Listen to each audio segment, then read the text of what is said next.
Good morning. Oh, almost ran into my camera there. Jeez. Morning, everyone. How's everyone doing? I'll put this to live chat. Welcome to the stream. A little bit different today, as you can see. I got a lot more space. We got all that space. Just to orient our regular watchers, my workbench is this way, and my computer I usually sit at is like kind of this way. 3D printer is that way. Right, actually, this is a Cricut thing. So next to that is that's the printer. So this is like the area you guys don't usually see. Thank you, Johnny. Morning, MT. Morning, Johnny. And I know also Franco Walker put a message there yesterday. So there's 3 of you. I don't know if Franco will be here or not. I just have to be careful not to... I can't reach all the way over there. There we go. So yeah, this is the camera that is the highest up I've ever had. And this is the space that I've had the most space on. Because we have to. Because today we're doing an unboxing. All right, so for the unboxing, gonna be a little interesting because I'll have to ignore you guys for a little bit during the unboxing because I'm gonna take this stream and cut it up and make our the YouTube video out of it. So it'll be a little bit weird. That's okay. Weird is what we deal in. All right, well, let's get it started. I'm gonna walk over here, grab one of the boxes. You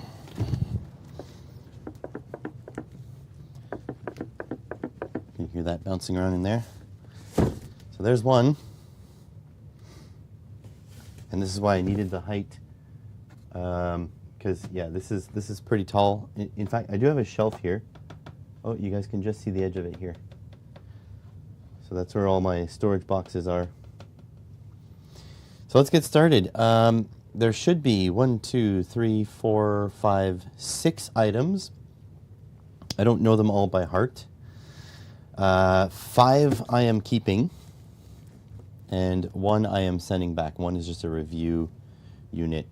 Sorry about the blinking lights there, but nothing I can do about it. All right, so let's take a look. So first one, what do we have on the outside package? Oh wait, no, I need to do an intro. Yeah. I don't have a freaking previewer. I really should move this way. There. There. Do I have enough light? Hang on. Turn on this light. Don't need my power supply, I'll just go unplug it. All right, a little bit more light cast here now.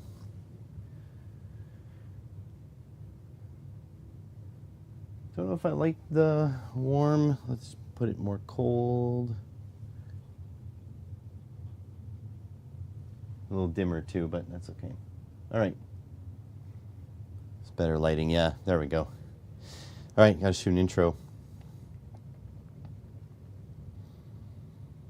Hey everybody, welcome back. Pretty excited about this. Unity decided to absolutely hook me up. We should have 6 items to unbox today. One of them is going back to Unity. So yeah, I'm gonna put the links in the description to everything they sent, but this is kind of like a no, I don't wanna say.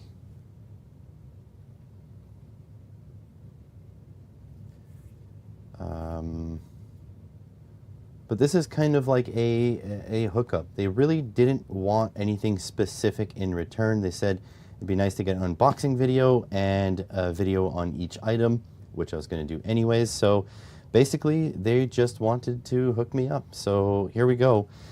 First box is going to be this one.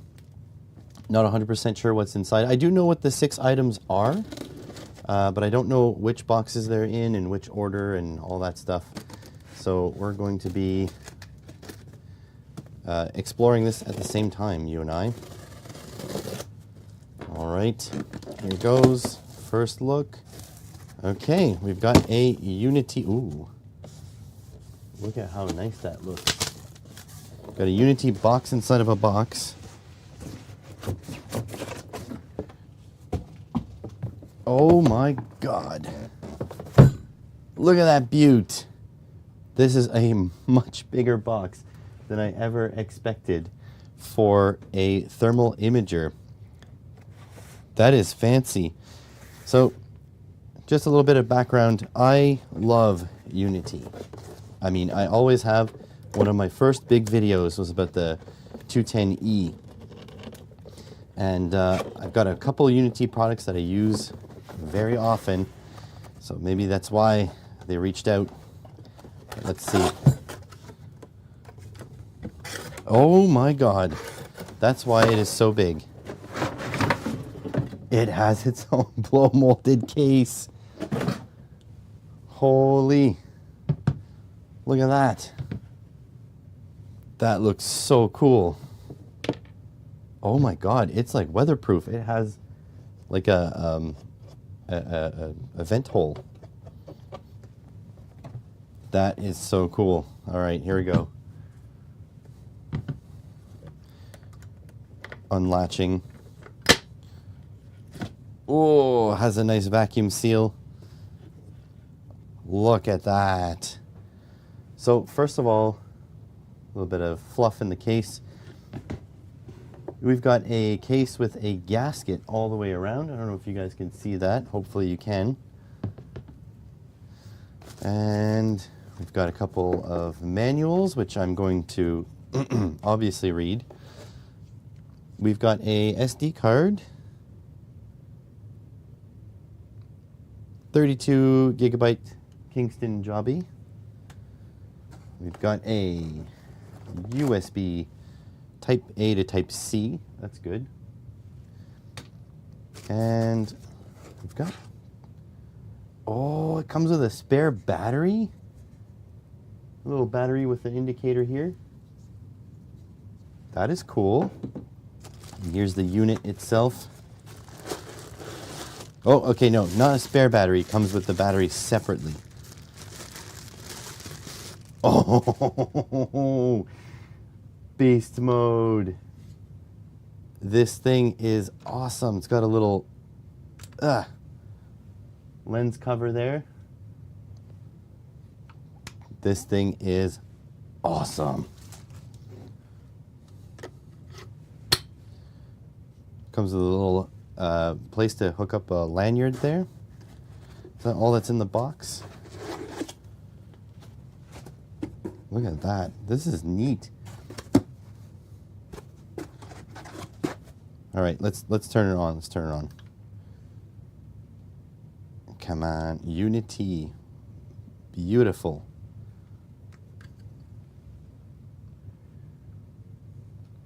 So these thermal cameras typically take a while to boot up. They have to do like sensor calibrations and stuff.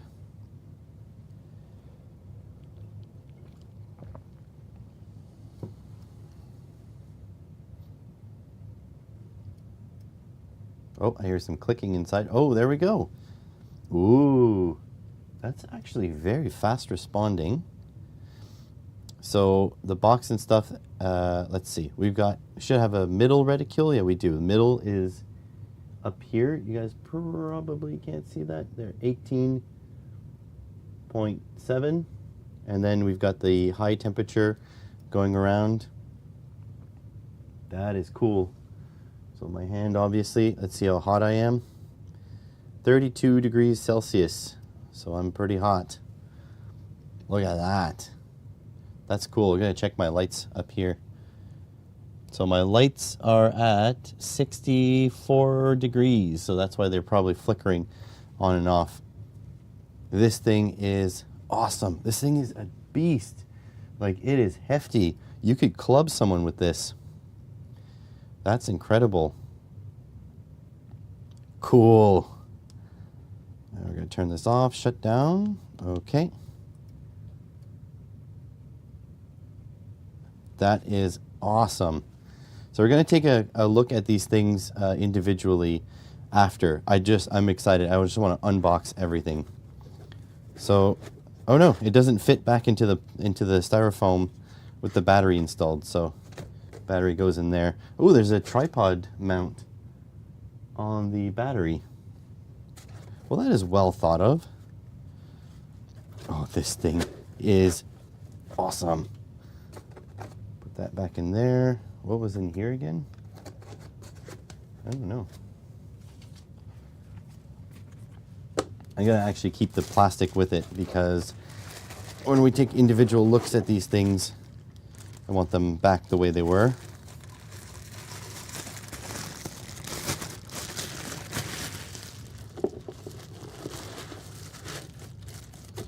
All right, let's take a look at another box then, shall we? Ooh, these latches are very nice too.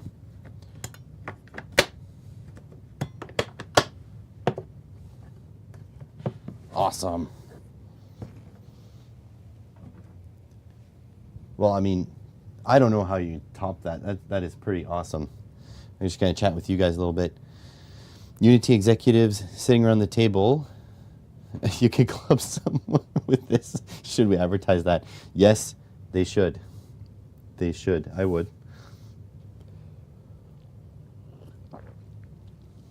Well, that I don't know. How do you beat that unboxing?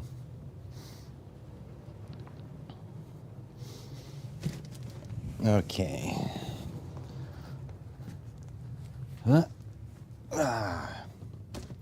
There we go.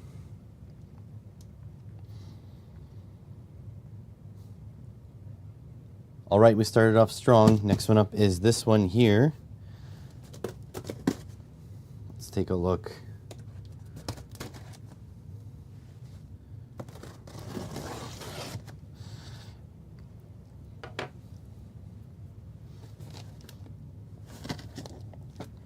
Oh, cardboard box. Anything else? Interesting. How do we get this out now?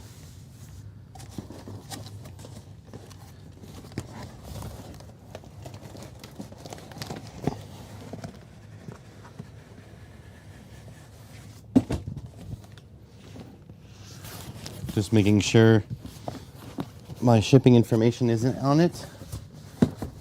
We got a box. It's a box inside of a box. I did see what's inside here though. On the side it was written.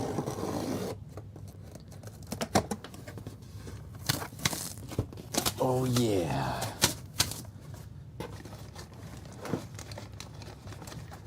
Oh, there's a piece of paper here. I'm just gonna make sure it's not my shipping info. It is, I don't think it is, but I will keep it separate anyways. Well, we've got a passive probe, 2 probes. So not sure which one because it's a multi-packaging. 2 probes. Safety precautions. Oh, another 2 probes. Any guesses yet?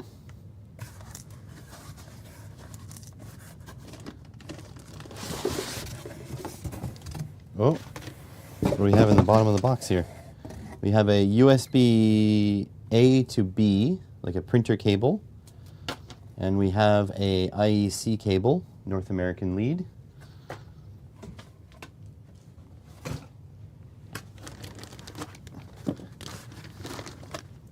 So far, both these items have been my keeping items.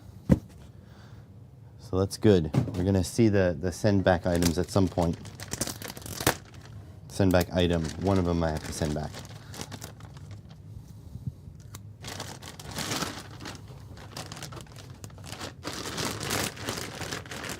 And here we go. It's a Smelloscope. It is the UPO 1204 oscilloscope. I'm going to tilt it up so you guys can see a little bit. You know what? This actually looks quite nice.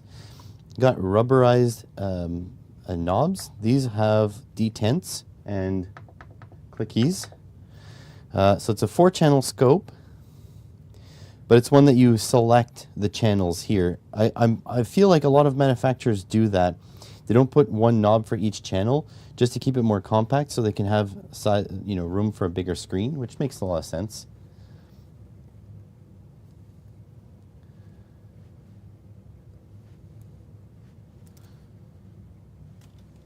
So let's plug this bad boy in. So what do we have first and foremost? We have probe compensation. That's the 1 kilohertz signal probably. We have 4 channels, USB type USB 3 on the front, type A. A multi-purpose knob. Okay. Let's see what do we have on the back.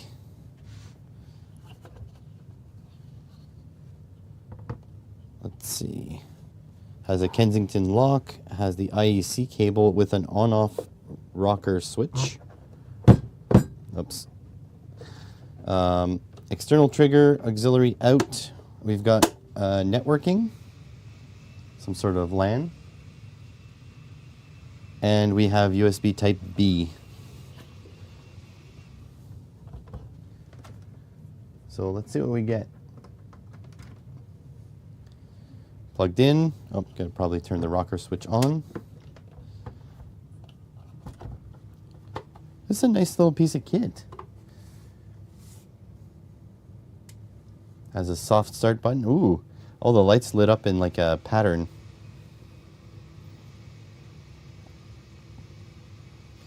It's doing like a little pattern with the lights. Pretty neat. Unity logo. You guys can't see that very well. I need to tilt it back a little bit so you guys can see it. Something like that. There we go. We got a trace. Need something to prop this up. Oh, here, I've got an idea.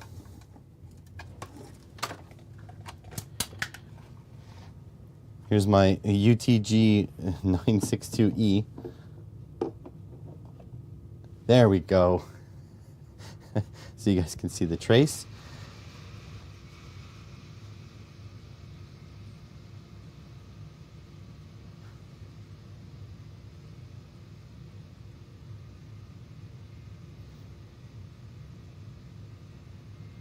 I'm just gonna wait till my wife's blender's finished making breakfast. So how are you guys? How's it going, Big Z, MT, Franco, and Johnny Bergdahl?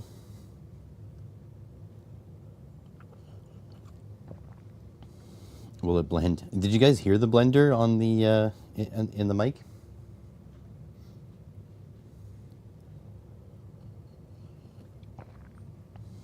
So I'm just going to take a pause here to chat with you guys a little bit.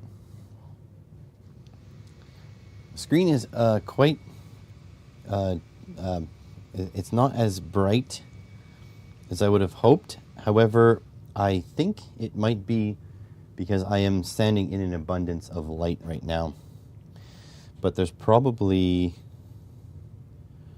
next. Bootload, power set. Next, menu. Oh, you can turn off the menu. You get the full screen. Oh, that is nice.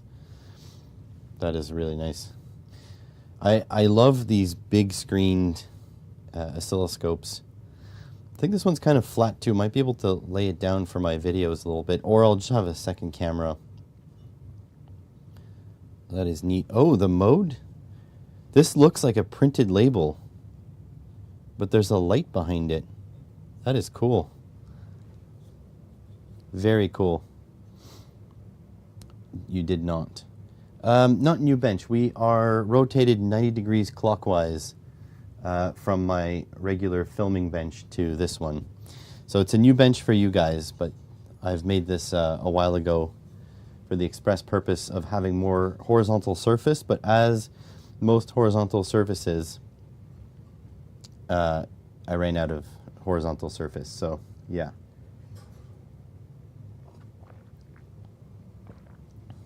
The just for reference, like right there, that thing is a Cricut, the vinyl cutter, and just to the right of that is the Neptune 4 Max.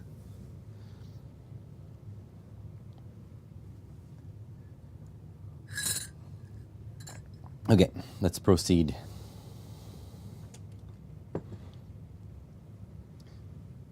Let's see if we can set the screen to be a little bit brighter here.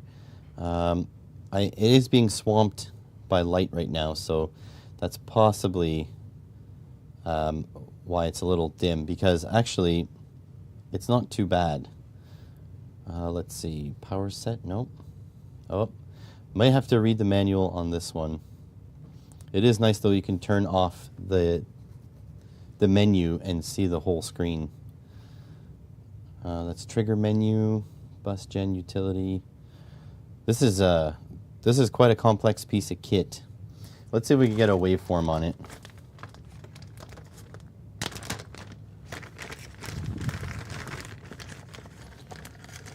Let's see what these probes feel like.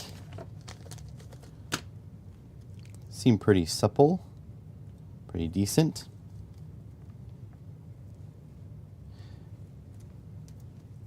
The interesting part will be to see how the UI reacts, because I do have two oscilloscopes already. I have a Rigol and a Keysight. However, the Rigol is getting old, so the interface is really slow on it. Can't really react to it. Okay, so here we see, oh, this is reacting pretty quick. Let's see if we can do the probe compensation. And there should be an auto button somewhere. I typically tell beginners to use the auto button. There we go, auto set. If you're not sure what's going on, hit the auto set. There we go. That's nice. Vertical position. Oh yeah, oh, that's some good response. Pretty good. Has velocity too. Let's change the scale. There we go. Just need to do the probe compensation.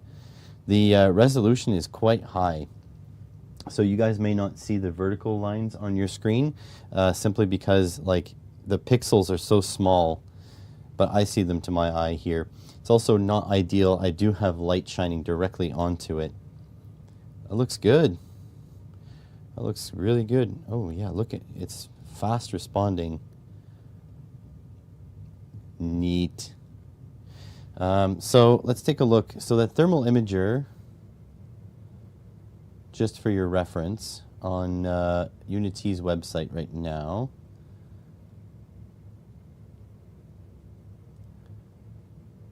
Where is it? Okay, so that thermal imager is $825 on the website.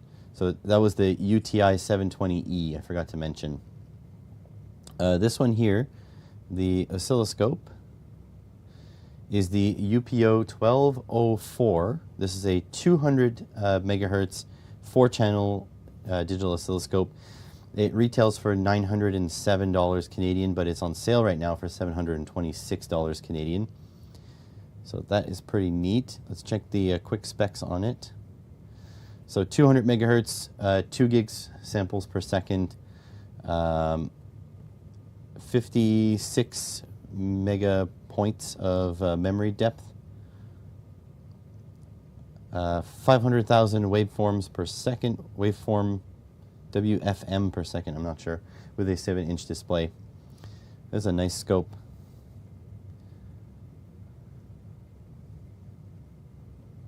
That's a cool piece of kit. We're going to take a look at this a little bit later. Is it touchscreen? No. Nope, not touchscreen. I actually, personally, some people like touchscreen. I hate touchscreens. I am a finger counter, so I count by touching, and touchscreen ruins everything. Your thermal camera was 75 pounds, and your 2-channel scope was 110 pounds. Was that brand new or used? Because the scope for 110 pounds seems pretty good.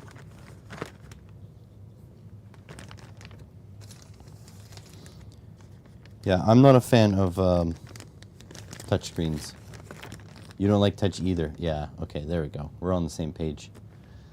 Can I put this into theater view? Yes, we'll have the better chat. Okay, this is exciting. So this will go back into the box, I think. Yeah, that's the outer box.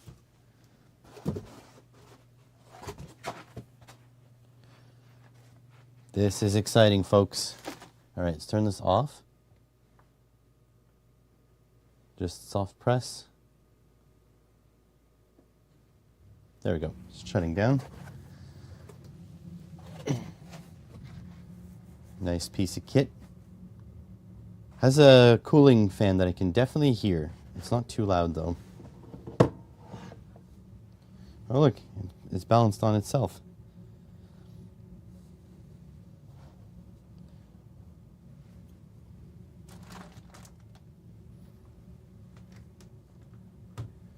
There we go. Brand new. Thermal is no brand, and scope is Fernsee's. Yeah, I've seen those Fernsee's scopes. I've been looking for something to bring to work, and it looks like it might fit that need, but I have issues with the really low sampling rate. But this is my previous thermal camera. This was sent by Banggood for review. It is okay, but it's just like the resolution is so low. I think the resolution is 32 by 32. So it's hard to tell what's going on. And I mean, you compare the new thermal camera to that one. It's ridiculous. Huge difference.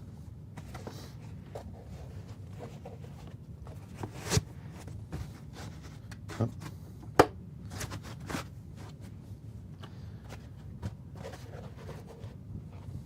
Guys, I can't believe that Unity hooked me up like this. Is this backwards? No.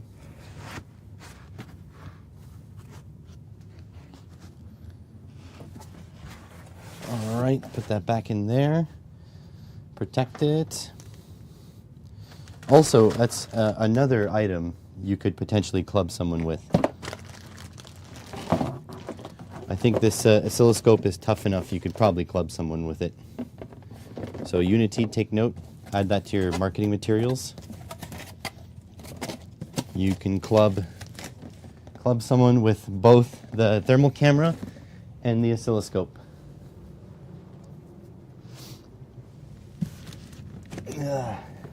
My God, I think this is the heaviest one.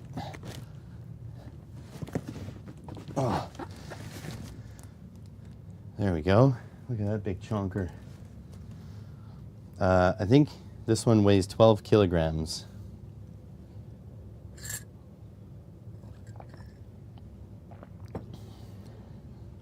Yeah, it's huge.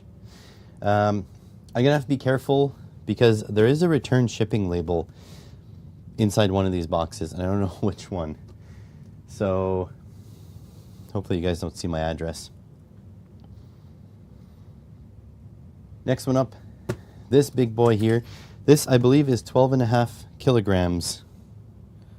Oh, I got to restart that. I lost my blade,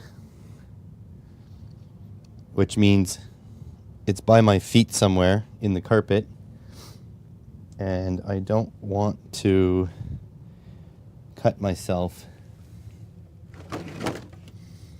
Let me take a look here.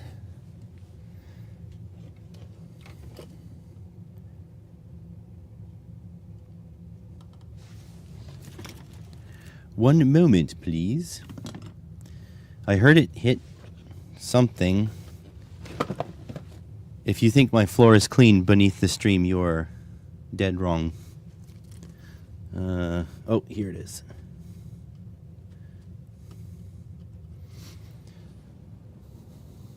I blame my wife. She was the last one to tension this knife.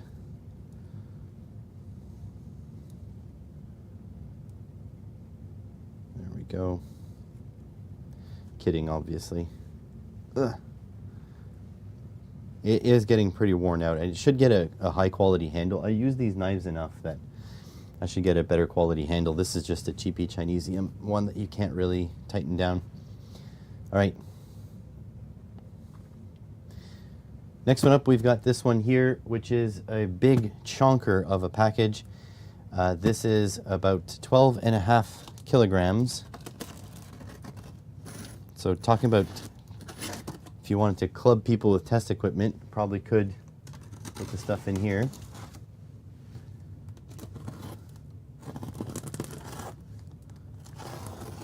Oh. Unsatisfying cut. Okay, just got to be careful. Can't see what's on the other side. Okay. Oh boy, there's a bunch of stuff in here.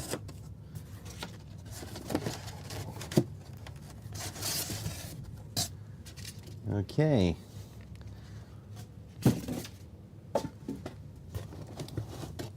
So we've got UTG 900 series function waveform generator.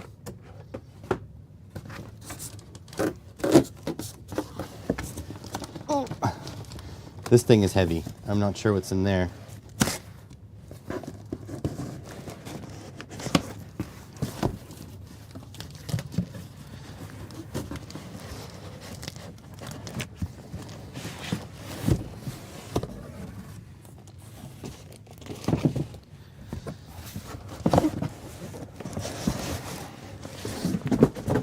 And three items in this box. 1, 2, 3. Okay, so let's start with this little one.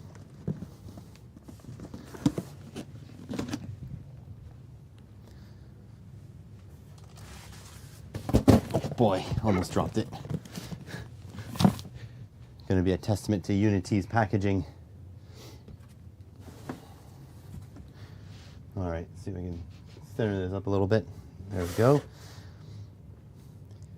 All right, UTG 900 series. Let me just get the specs up before I keep going.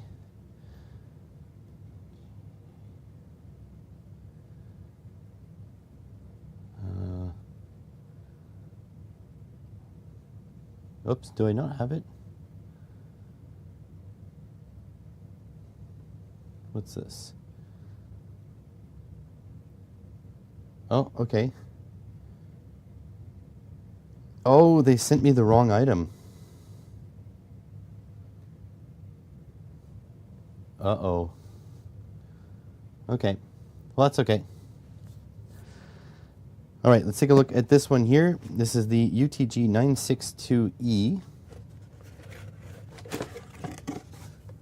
And this should be familiar to anyone watching on YouTube, because I actually already have one of these. So that's funny. They mentioned they wanted to send me one of these, and I said, oh, I mean, I would love a second one. That's fine, because I already have one. And they said, okay, we won't send it then. But it turns out they did send it. So yeah, this is a fantastic little function generator. I think it hits that right price to performance ratio. That makes a lot of sense. So we got a USB to barrel jack. We have a BNC to BNC, a BNC to clip lead. We have a universal plug with European and North American plug adapters. Let's see. Be able to push this in. There we go. And then these are USB powered. So in principle, you don't need their power brick, but you do need their barrel jack here. I would love to see the next generation of these come with just USB-C power. That'd be awesome. But here we go. Plug this guy in there. Plug this guy in there. Switcher on. I like this function gen because it sits flat like this. But yeah, this thing is pretty neat.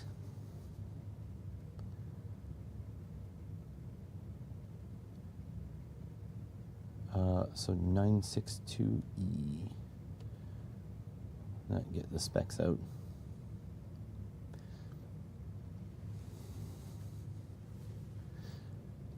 So quick specs on this one. This one is 60 megahertz, 2 channels, 200 meg samples per second, 4K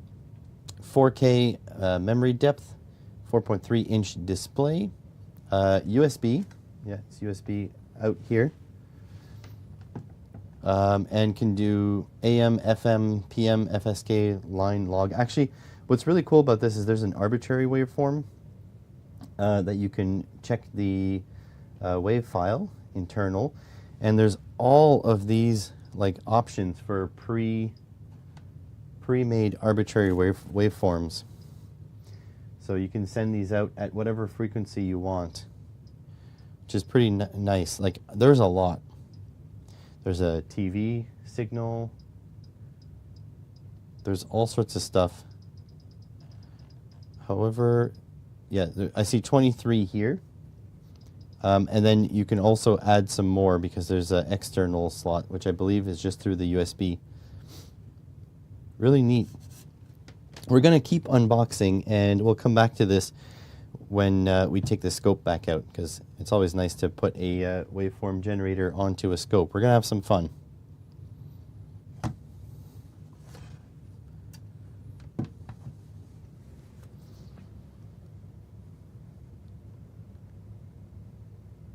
Never used the USB port. Oh, okay. Well, I think it's just... I think you can put other arbitrary waveform files into it. That's interesting. He told me he wasn't sending me this one, but maybe they have like an influencer package that they just send out, and he didn't specifically request them to remove this. But honestly, I like this thing. I'm a fan. And by the way, we still have another giant package left, so it's not done. There we go. Put this guy in there. Of course, you can't get everything back in the box. That's just not how things work. Let's see if we stack these vertically. Yeah, there's no disk in here, but very likely it is PC software.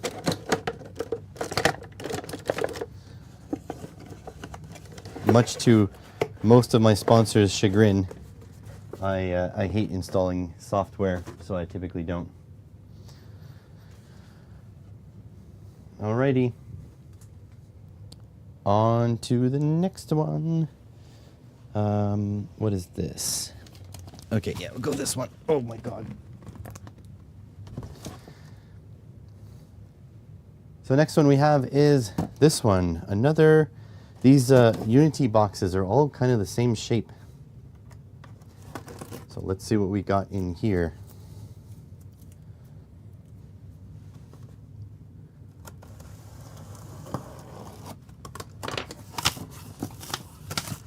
Ooh. Can you guys see by this handle here? There are all these rectangle prisms. Okay, what do we got?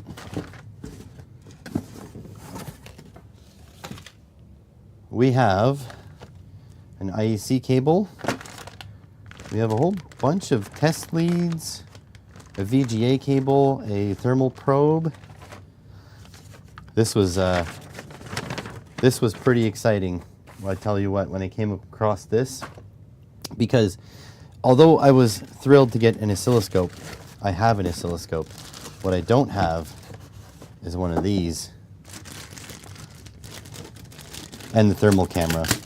I was really hyped for that too. Oh, boy. There we go. It is a benchtop multimeter. It is the UT8805E. And not only is a benchtop multimeter, I just want to get my facts straight here before I say something and put my foot in my mouth. It is a 5.5 digit multimeter. So it is the most digits I have in this shop. It has 200,000 counts. It boasts a 0.015% accuracy, and it's a 4.3 inch TFT display. Pretty hype. Yeah, I didn't expect this to be this big either. I think this arm is supposed to come around, but I don't want to force it. Oh, you pull it out and adjust out. There we go. Let's put it at the max height. There we go. Oh my God, it is a chunky boy. Okay, you won't be able to see that, so I'll have to prop it up. It's hard to get all the camera angles in one shot. I should have really hung a webcam down here, but there it is. Man, this thing looks nice. It does a 4-wire measurement, current measurement, which is pretty sick. All right, let's see. Oh God. Oh God, there's a switch matrix for the voltage. Panic.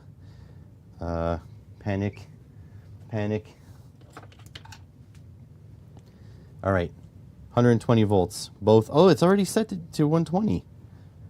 Did they know it was coming here and that's why they did that? Interesting. So RS-232, we got LAN, we got USB, we got external trigger, we got VM comp. I don't know what that means. I'll have to check it out. There's a fuse. And there's a fuse here, and there's also a fused IEC connector, which is interesting. And a grounding lug. Very cool. I mean, Franco, I don't have room for this either, but I'm still gonna make room. You don't see me, but right now I'm surrounded by boxes, it's like Christmas. All right, so let's plug this thing in.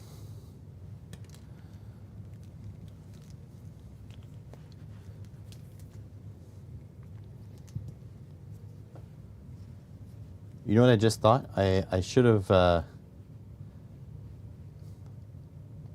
probably live streamed this on the main channel.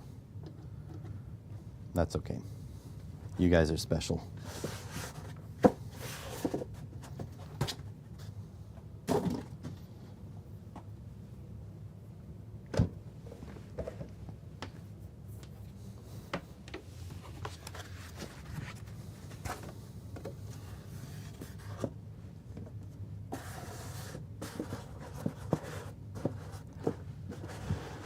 There we go. Hopefully you guys are going to be able to see that. Extra deep desk in the lab, yeah. This thing is huge. But I have a V212 oscilloscope, an analog oscilloscope, up over my bench where this is going to take its spot. People have been saying you're special. All right, first power up. Here it goes. I don't know if I flipped the IEC on. On.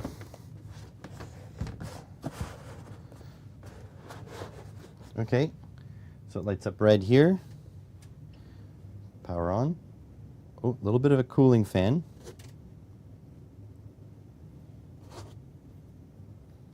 There we go. Look at that. Okay, let's get some test leads into it. This is exciting. Look at the screen, how bright it is.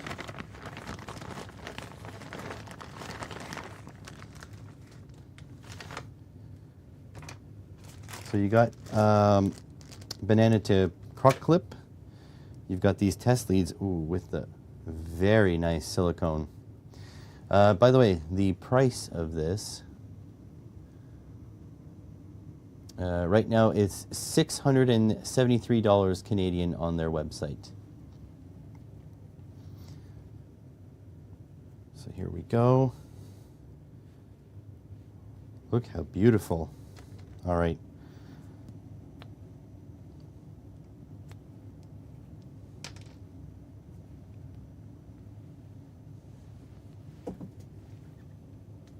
So it says Cat 2 300 volts, and you know what? Oh, these cables are actually very nice. Okay, like so. Like so. Is that as deep as it goes? Yeah, that's as deep as it goes.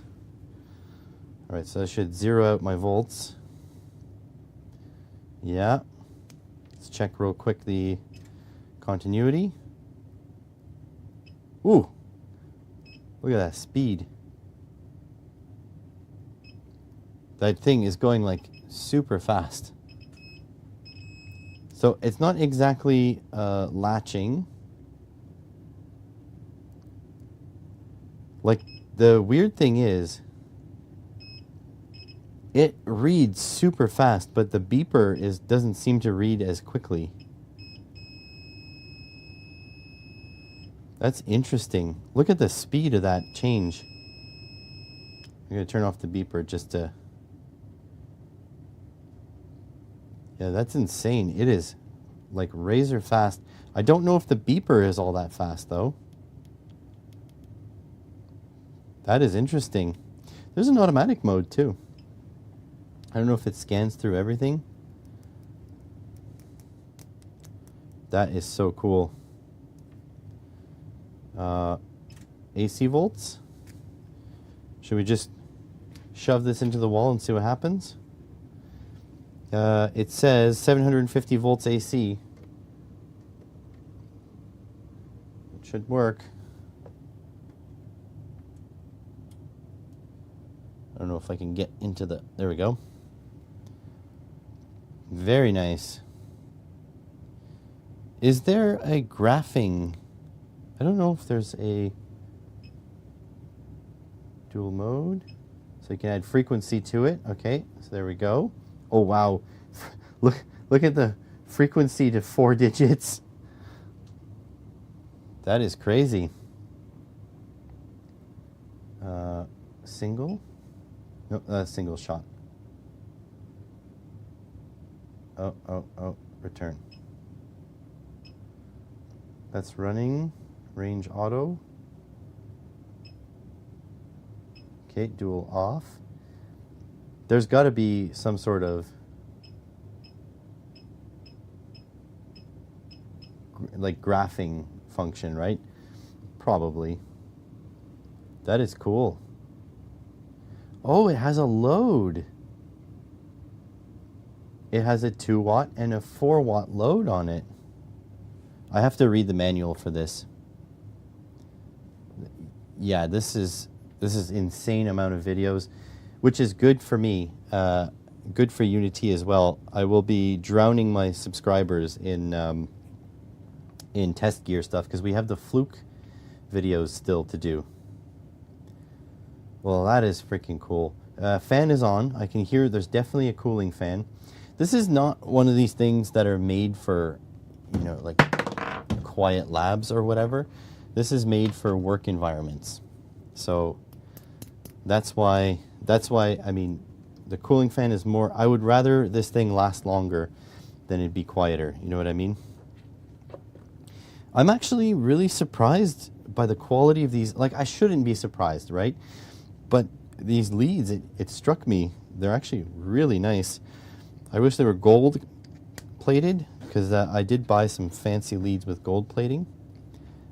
But this is all stuff that's going to have to come out in the wash when we do the individual reviews. Oh, look, and they're the safety caps too. They have the little red safety caps on the side. How this compared to the Flukes? Well, there's really no comparison. This thing is 200,000 counts. The my other bench multimeter is 55,000 counts. And I don't know, the Flukes are probably somewhere in the 20,000 counts. It's really not apples to apples, you know? How long it took them? Oh, it took me to clean up the desk? Long time. So that is freaking neat. You know what I just thought of? We're going to have to put this through the multimeter gauntlet. We're going to be able to check my voltage reference to 5.5 digits. This guy, the Kaiweets meter gauntlet. So that's going to be neat. I don't have anything to power it with right now. But that is very cool. Look at me. My channel's getting all grown up.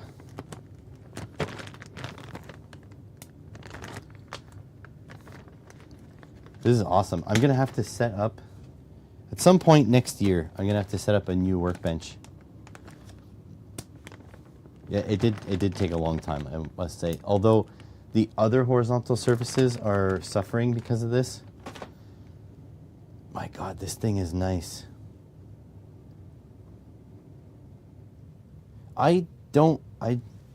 This is so foreign to me. I don't even know, like, what kind of projects I'm going to use, what kind of projects I'm going to have to use such nice equipment. Like, my stuff is, like, so amateur, and this is, like, a lifetime's worth of equipment.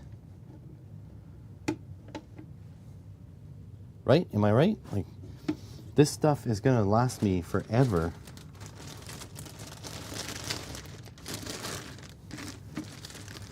Should I go back to school and become an engineer and make this gear proud?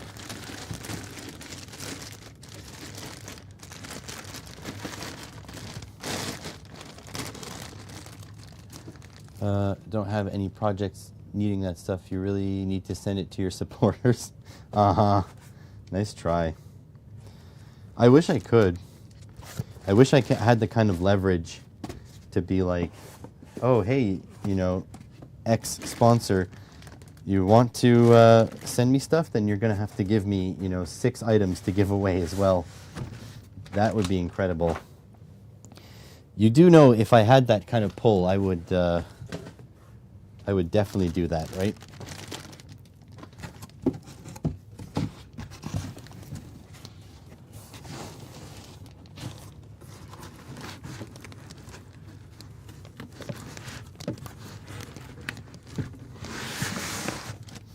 The other bad thing about giveaways, though, is that every country has their own regulations for giveaways. So it's frustrating that you have to research every single country's rules, or else you can get in like really hot water with them. All right, we got one more from this package, and then we got another package.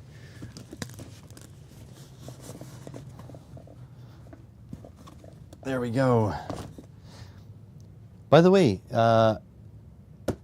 this was sent to me from the US, by the way. The contact is in the US. Yeah, MT. That is very true about the shipping. That's why you typically let the companies deal with the shipping. All right. This one here. Last one of this big box, and then we've got another big box. So, yeah, here goes. This one looks like it was retaped, so maybe it's the one that I have to send back. Let's see. So, is there any... Oh, no. Okay. IEC cable. Look at the feet on this one.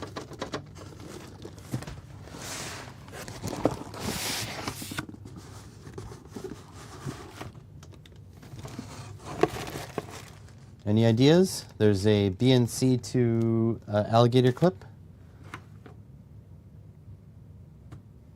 Yeah, there's definitely LEDs failing. BNC to BNC. USB-A to USB-B.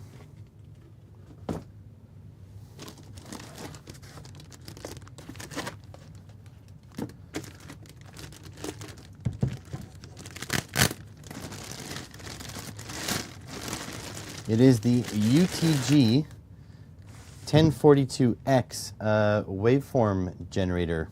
So this is another waveform generator.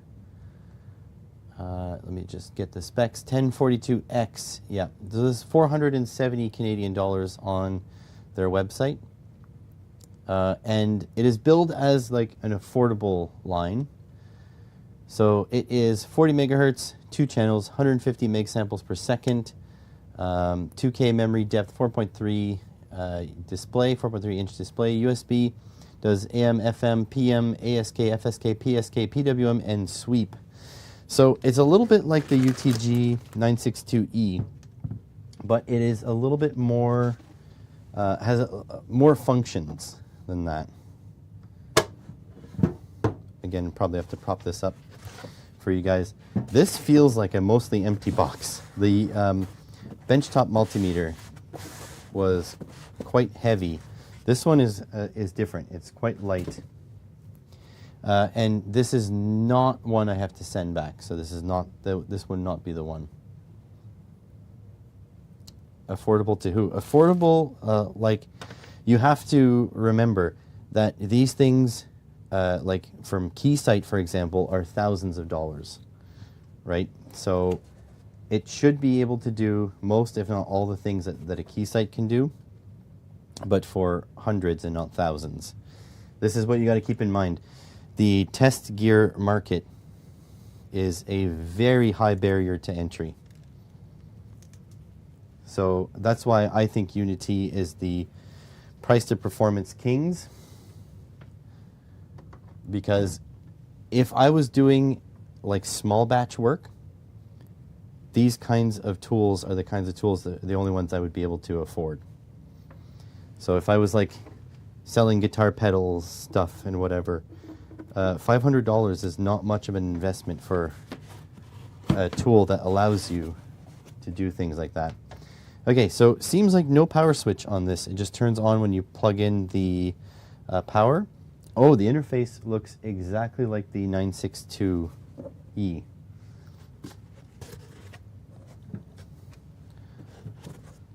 All right, you guys can probably see this a little bit. Yeah, there we go. Not too bad. So, yeah, this is neat because I can stack this on top of the multimeter on top of my shelf over there because this is all stuff that I understand. I already get this. This is all front facing. So it's really like an upgraded version of this. Even though this one goes 60 megahertz and 200 meg samples per second, this one's 40. It does feel very similar. Oh, there's a power switch. Oh, it's a mechanical clicky. Oh, that's nice. That's a nice switch. So yeah, these two seem to be very similar. We have the same screen size, same amount of buttons. Okay, so let's check the arbitrary. So there's the arbitrary wave. Let's grab the wave file, local. Oh wow, this is way better. It has folders, 12 folders. So there's automotive, that's after my own heart. SP, I'm not sure what these are supposed to represent. The names are truncated.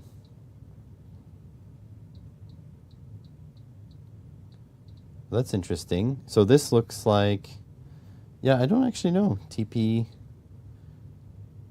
This is a ignition signal. Yeah, oh, it says ignition. Very cool. We go cancel, bioelectric common. Oh yeah, look at that. Wow, there's a lot more samples here than what's on here. This is a lot higher, a lot more stuff going on here. Oh wow. It's engine.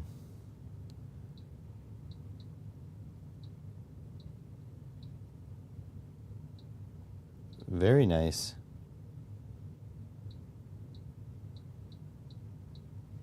Very cool. Lots of cool stuff. Yeah, we are geeks. radar signal. Interesting. So yeah, there's a lot more stuff in here. Math.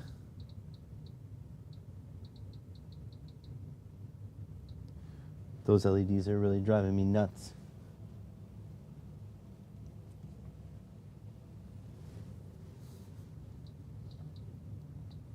Noise, yeah. Blue wave, brown wave, gray wave, pink noise, purple noise, white noise. Very cool. So yeah, it'll top out at 40 megahertz. Cool stuff. I am actually pretty hyped because I have a bunch of oscilloscopes here. We could do oscilloscope shootouts now.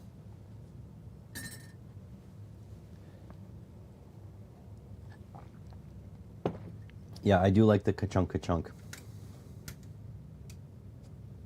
It boots up pretty fast too. That's a nice piece of kit. Like, I like this, but I bet you this thing has a bigger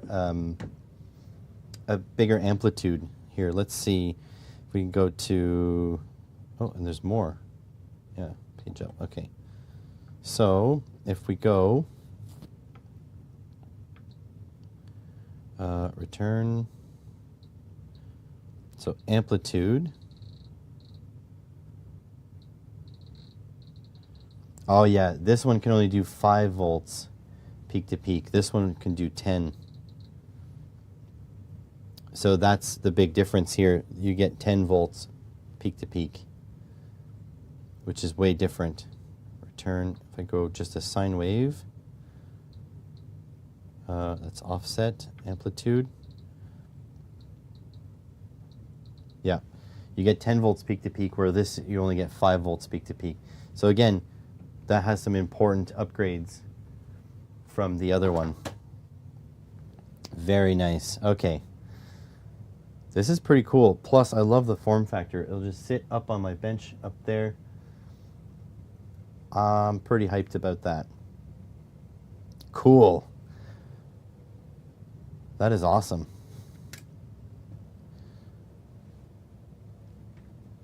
There we go.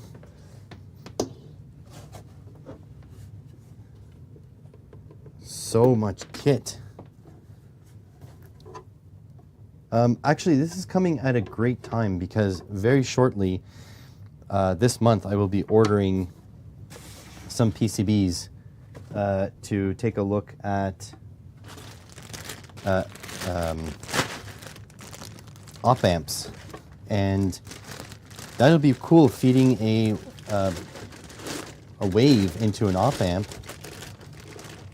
and seeing it come out amplified on the oscilloscope, and we'll be able to grab the before and afters, the before and after waveforms on the oscilloscopes. This should be really cool. I need to read the manuals too, because if the oscilloscope can do PC capture, then that really would be my ideal. I think this goes this way. So we'll have to see if it does. Yeah, stacking is very nice. I also appreciate the ka-chunk ka-chunk. I like the big switch.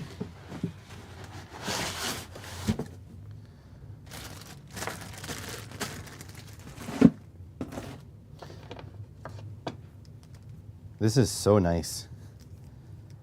Very nice stuff. Like, they're literally hooking me up. By the way, we're going to take a thumbnail of them all laid out here. I'm not even done. Still have one package.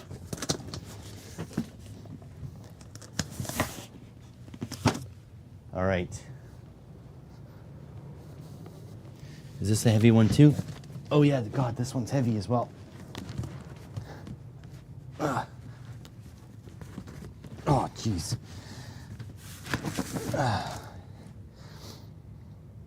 There we go. All right, last big box. I don't know how many small boxes are in there because I already have one device more than was said. So we shall see.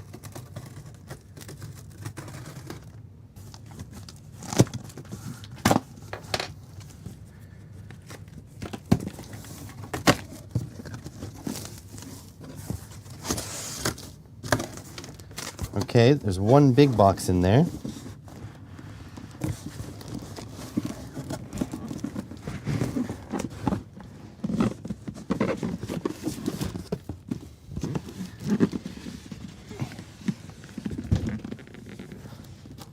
And we got a box,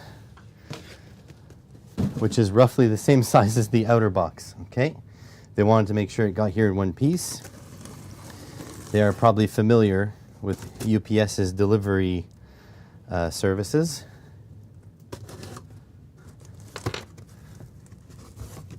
Oh. This is just one item. Oh. We're in for a treat. Oh, I don't know if I can be able to pick this up.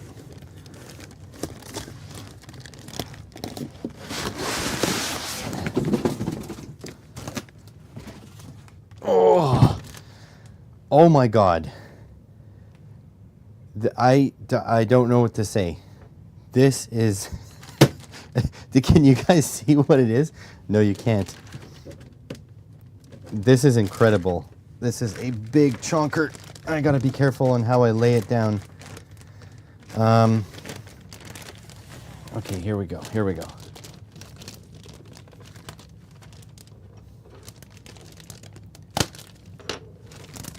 This is a monster.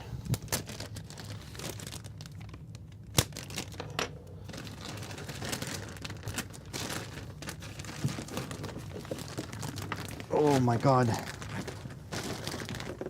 This thing is really heavy. There's a lot of heft into this. Okay, can I set it on its back? I can't. Okay, you ready? This is a programmable power supply. Let me just get you the specs on this.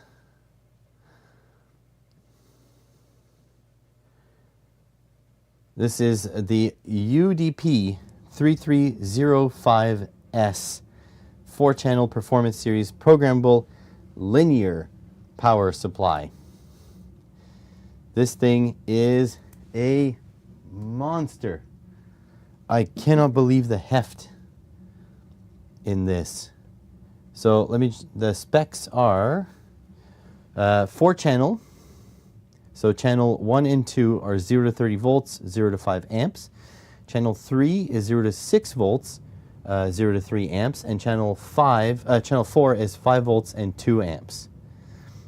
The resolution is 1 millivolt and 1 milliamps, 328 watts, and accuracy is 0.03% plus minus 10 millivolts, and 0.2% plus minus 5 milliamps. This thing is a monster. Wow. Look at that. It's huge. Okay, I saw the photo. Like, it's no surprise. They told me what they're going to send me. I saw the photo. I did not know it was this big of a chonker. Oh my God. And listen to this. Oh, can you hear that? That's the power switch. Oh my God. I can't put it on its face. Oh my God. This thing is heavy. All right, in the back, we are already set to 120 volts. It's, oh man, I got to show you the back. Hang on. Oh, I can't believe this is heavy. Okay. So we've got digital I/O, 1, 2, 3, 4, and ground. Have to look up what that does. We've got USB A, got USB B. We've got LAN, RS-232, and then we've got our fused IEC. This thing is a monster. Yeah, I bet you it's a giant linear thing, linear transformer. Okay. And also in the box, so we do not get leads with this. This is all you're on your own, which is fine. We've got a USB A to B, so now we've got a bunch of these. And then got a IEC cable. So the interesting thing, this won't show up in the unboxing video, is that we are missing an item. They said they were sending me something else that I had to send back, but that item is missing. So that is interesting.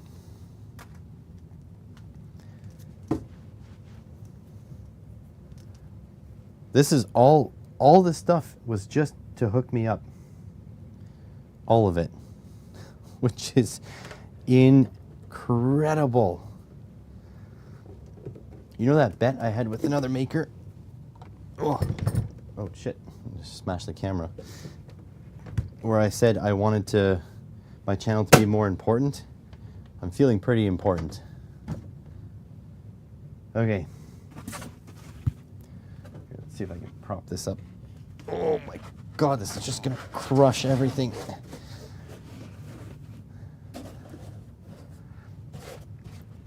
How high does it need to go? This thing is, seriously, you know what I was saying? You can club people with Unity's stuff.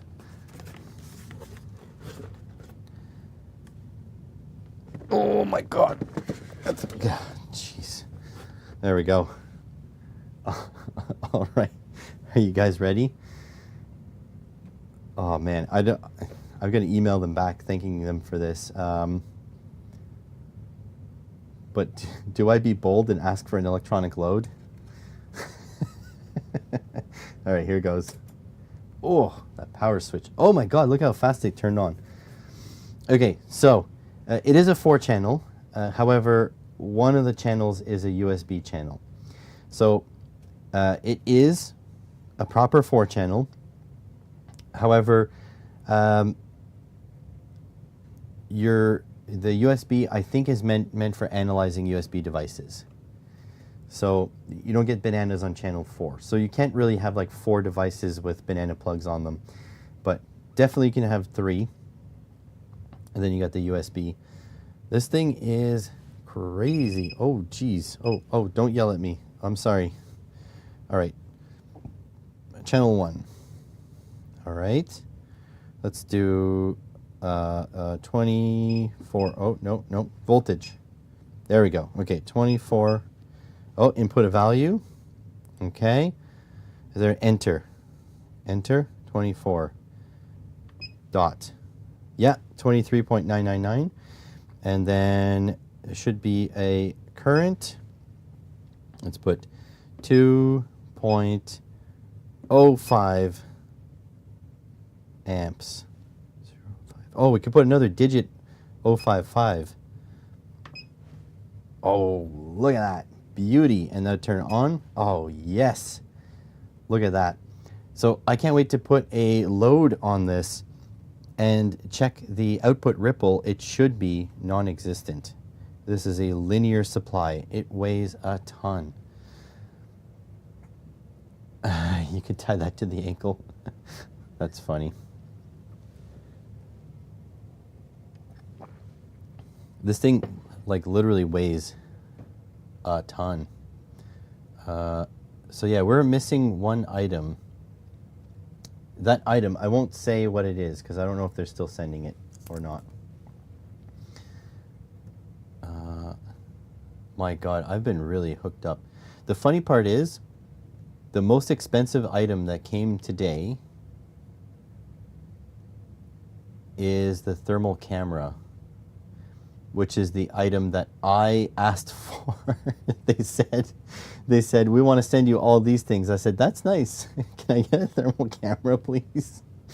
And they sent me one. This is awesome. So yeah, this is ridiculous. I'm having these like weird feelings that this should have gone to someone better. You know what I mean? Like someone like they'll make better use of this kind of stuff. This is I don't know what to say. This is crazy. Yeah, yeah. I don't know. I don't know what to say. This is phenomenal. Channel 2, channel 3's in purple. Everything's kind of nicely laid out there. Really nice. What's a wave? Oh, you can check the output waveform. 1, 2, and 3 have it displayed. Oh, it can turn off channel 1. Oh, very nice. Serial, I don't know what that means. Parallel. I have to read the manual on this. List decayer. List and delayer. List and delayer. Storage. Wow. This has a lot of stuff going on. We go back. We go back. I don't know what I'm doing. Oh, you can go all on and all off at the same time. Home. There we go. Utility. Monitor, trigger, recorder. Setup, language. Oh, yeah, don't do that. Brightness. More brightness. There we go. Looks a little bit better. Uh-oh, you guys have my IP address. That is super cool. Basic LAN. That is so cool. About. There we go. Oh, there's my serial number. Back. Home. There we go. I still want to... Oh, channel 3 has auto set 1.8 volts, 2.5 volts, 3.3 volts, and 5 volts. That's really cool. Okay, where was I? Let's zoom. Oh, nice. You can get a bigger view of this. Over power, over current protection, over volt, over current protection. I'm going to have to do some reading here, folks. That is nuts. Okay, this is home. How do I get back into the menu? I forgot how I got there. Oh, setup. Okay, basic LAN about. That's it. Okay, okay. Cool. That is very cool. This is this is more than I could have ever hoped for. Between the benchtop meter, this supply, the benchtop function gen. Like, that's crazy. I don't really know what to say. I'm kind of speechless. This thing is a monster. So we're going to have to set up a nice... I'll have to rework my workbench this year or next year to be something else. I might just move this workbench into the other room, like the one that I usually film on, into the other room and build myself a proper electronics workbench with an upper shelf that I can put all these things on, and camera bracketing so I can set myself up for video making stuff. Should be pretty insane. Like yeah, I'm beyond words. Thank you, Unity. Yeah, for sure. 100%. Well, I think that covers the unboxing. Let me do an outro. No outro. I think I'm just gonna play with these things for a little bit, and I can film an outro after. So let's have a play, shall we? That's incredible. Unity documents and the operation guide is all online. Cool. Super cool. Yeah, so what do you guys want to play with? I have a lot of stuff here. It's only 9:20, so we got lots of time. I have to email them, though. and explain that I didn't get the, the one item they wanted me to look at and send back. Yeah, it's actually, it is time for a coffee. So I will be right back. I will go just put my coffee mug in the microwave because I ran out of drip coffee. Here, I'll leave the unit tea exposed. And you guys can hang out with me. I'll just go put this in the microwave.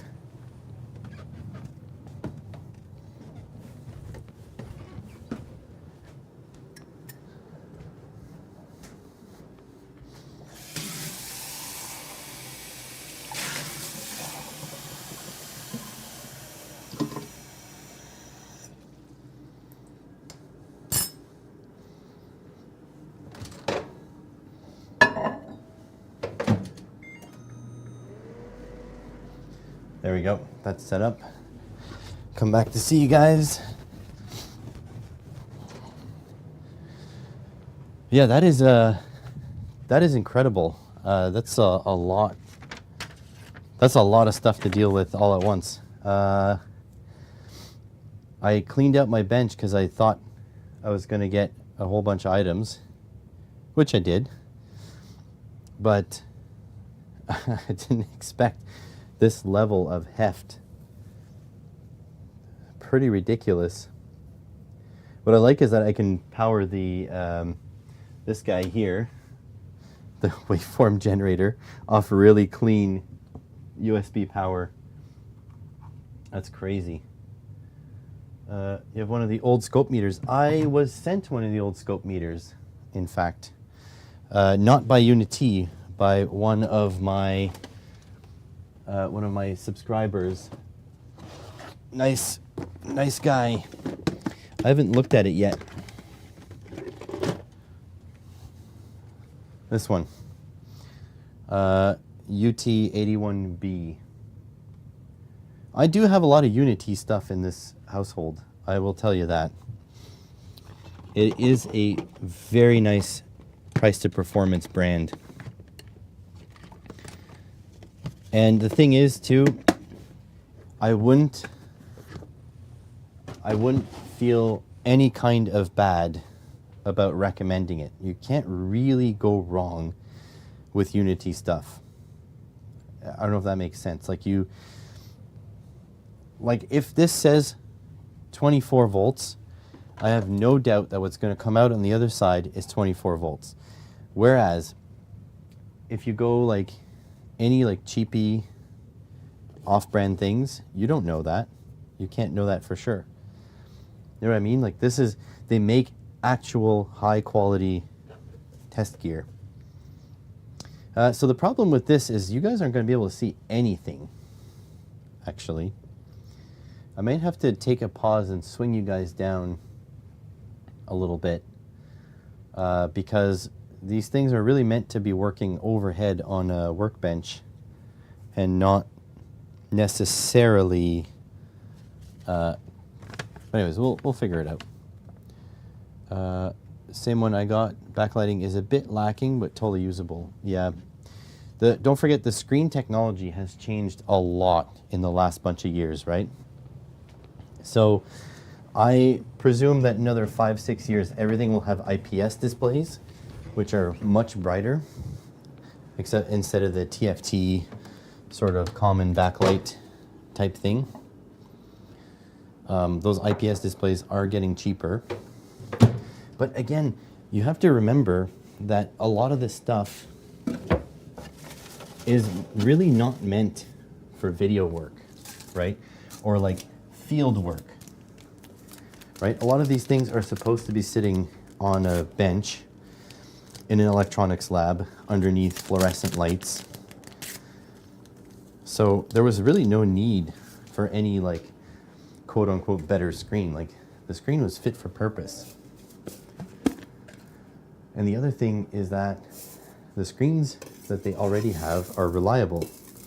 They have years and years of service. They know what the lifespan is. They know how hard they can drive them and not have them fail. There's like more reasons for it.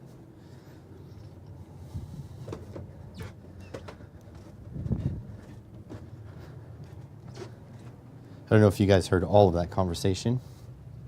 Hopefully. I wasn't that far from the mic. Unity sound and light meters as well. I should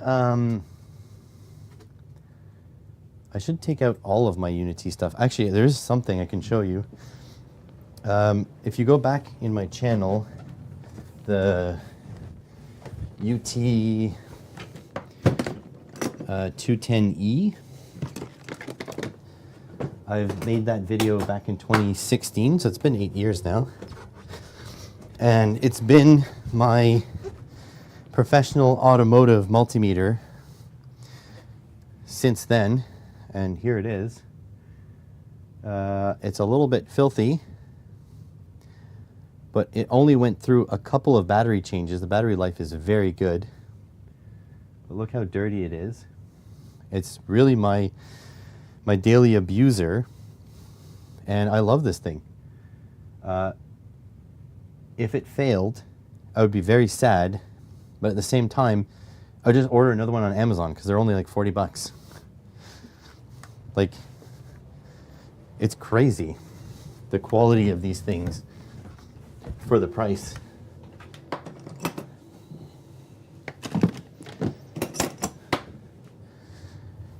And to have a current meter on you at all times, an inductive current meter, DC inductive current meter, is absolutely necessary, I would say, as a automotive tech. Back in the day, not so much. Now, definitely. Local nerd shop sells Unity. You know what? We have no nerd shops here. We have none. We used to have one. It got bought out. Like, their website is god awful. Actually, there is one. Maybe I should reach out to them and see if they want a store tour. Maybe I'll go take a look. I'll go suss them out a little bit. See if it's something you guys would enjoy. God, this thing is beautiful. I can't believe how heavy this is. This in a single box, that's insane. Look how heavy it was. It crushed the styrofoam. You see the styrofoam is way more condensed here? This thing is so heavy. What's the weight? It should say the weight on the box.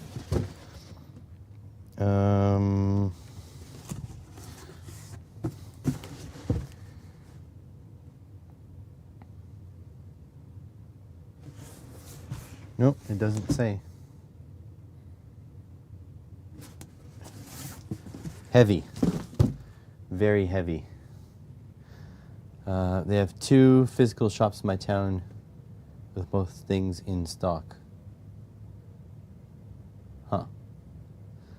Bought a meter like that, it's useless. Batteries go flat and leak overnight. There's definitely something wrong with it. Wait, you mean you bought the Unity meter? The UT210E? Because if there's something wrong with that, you should reach out. Because I'm pretty sure they will warranty it for you. I mean, I can't talk for them, obviously. But I will tell you, it is not my experience that they break. Because mine has been through hell. Literally. Okay, so I'm gonna see if we can do some box management here. Put that box over there. All right, we definitely need the oscilloscope. Take that out.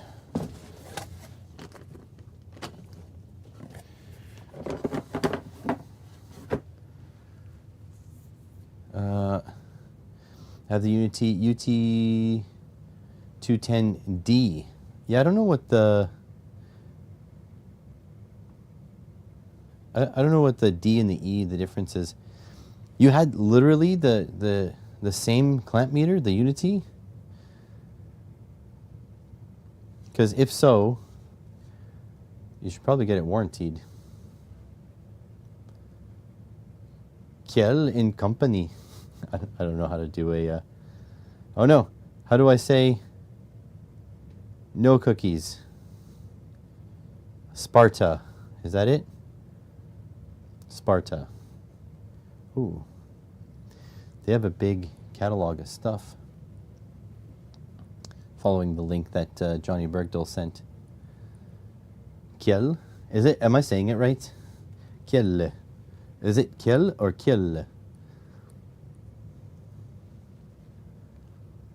It's not Unity. Okay, okay. That makes more sense. Because honestly, I have not gotten a Unity dud. Stupid socket keeps falling. Hopefully not terrifying the crap out of you guys. Okay, so this oscilloscope is like very light by comparison now.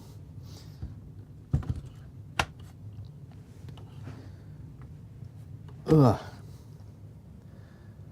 More like shell. Shell? Shell? Oh my god, I keep bumping the camera.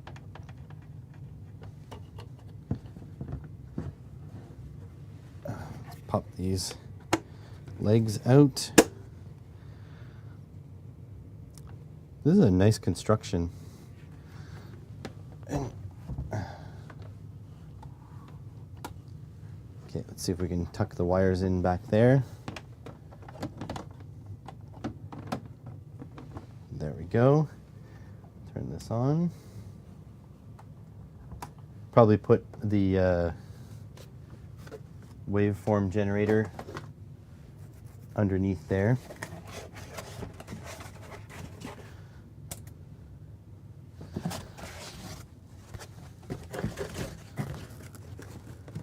Managing some boxes. Yeah, you can definitely see that the scope is much dimmer.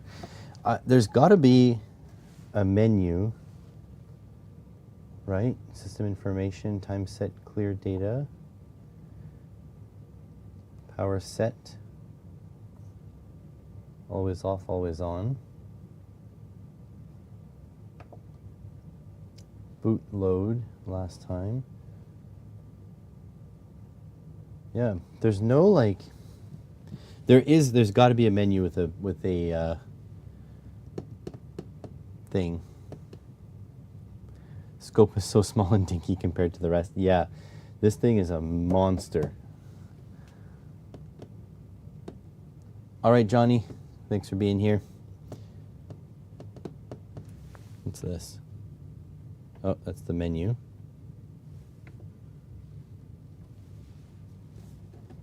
I need to pull this. I need to pull my cutting mat back. Oh, I went to, should I say the store? No. Super secret store where I got this in the first place. And they didn't have any of these. What's this? USB device connection failed. Oh, it's a screenshot. Oh, yeah, it's got a function gen. Oh, you have to purchase an upgrade. Ah. Interesting. Acquire. Cursors, yeah. Home. Home, yeah. What about the help? Oh, you can set help on off. I like the auto button. The auto is my favorite. Usually teach people to use the auto button. Okay, function gen for sure. Let's use the function gen. Oh yeah, and the bench multimeter as well. So yeah, let's set these up.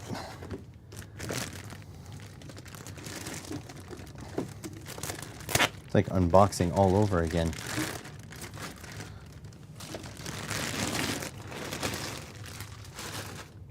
Okay, so this chunker, let's see how well their internal consistency is. I'm gonna set the benchtop meter on top of the power supply. I was gonna, you know what? I think I prefer the meter underneath the power supply, but knowing the weight of it, I think I'm just gonna do it this way. It's just way too heavy. Look at that. It fits perfectly. I'm running into my fuse box over there, but that's okay.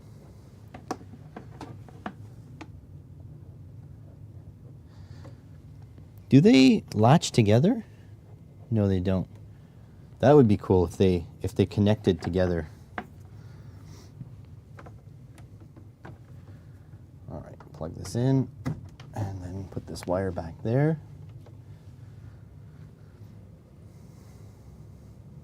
Oh, the IAC is probably not flipped on. There we go. Building a tower of power here. It's going to make for a great thumbnail. There we go. Beauty. Managing boxes.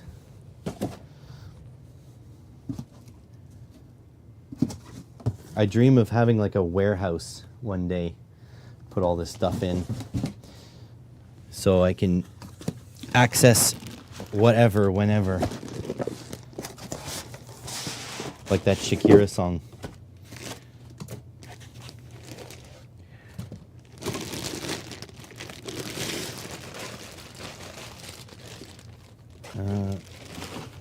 This guy out.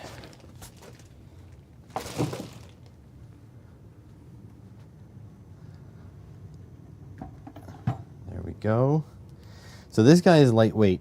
I don't know if I would sit the power supply onto it. That is quite a chonker.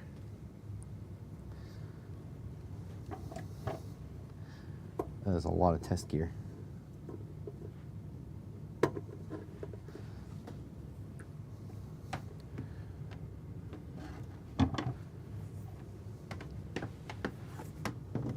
There we go. Set this guy up like so.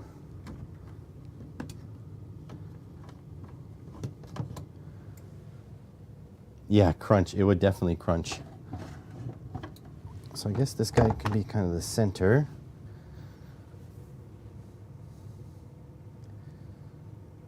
I wonder. So if I lift this up,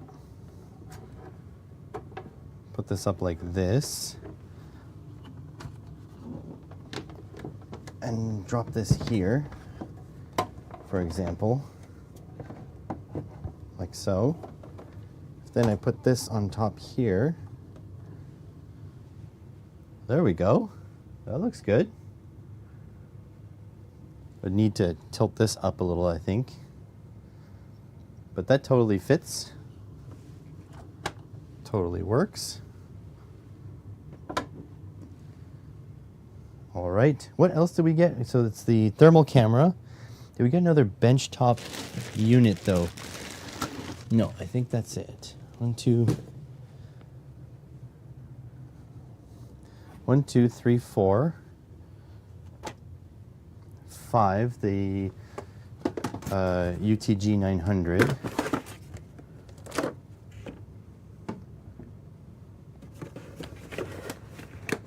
And then 6 with the thermal camera. I think that's it. Right? Empty box. 1, 2, 3, 4, 5, 6. Yeah. Geez, I feel like it took me way longer to unbox that than 6 items. Look at this freaking monster. Now that is a lab. Look at that. It would be unstoppable. I could club people to death. No, that's probably not a nice thing to say about a sponsor. Oh my God. Yeah, the small SIGGEN is there. So I got that SIGGEN, that SIGGEN. Giant freaking power supply, giant desktop meter. So I will, like, if I'm being 100% transparent, I'm the most excited about this guy, and this guy. However, these two are going to be very helpful in the upcoming bunch of years, for sure. And this guy, I actually told them if they wanted to send me another one, I would take it because I want one for work. I want one to bring in the automotive world so that I can test wiring and stuff a lot easier. So this is cool. They're all turned on, all going. This thing is sick. Like, this is a job site box. Like, you can bring this around and yeah, that's ridiculous. This is going to be fun because this summer I'm planning on doing some work with lithium-ion batteries, lithium polymer batteries. No, lithium iron phosphate batteries. And so I want to see if it's heating up, you know, in the field. So this is going to be amazing for that. But yeah, I was most excited about these three for sure. This one is nice because it's always going to be set up. And then I need to do a scope shootout. I have 3 scopes now. Should probably plug this one in. The little one. Here, let's turn it on.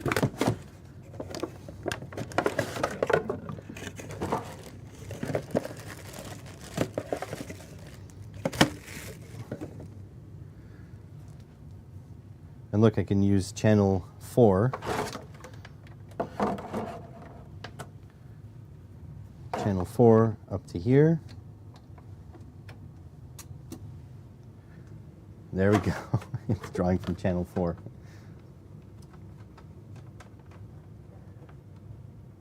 See if I can shove this all in here, in the gap. There we go. Internal consistency. Their tools work with their tools. Very important. That is insanity. Look at that. This is just me having fun now, by the way.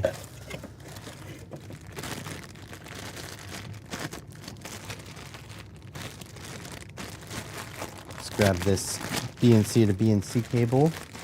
I did buy 50 ohm loads for the BNC to BNC and T adapters. Channel 1.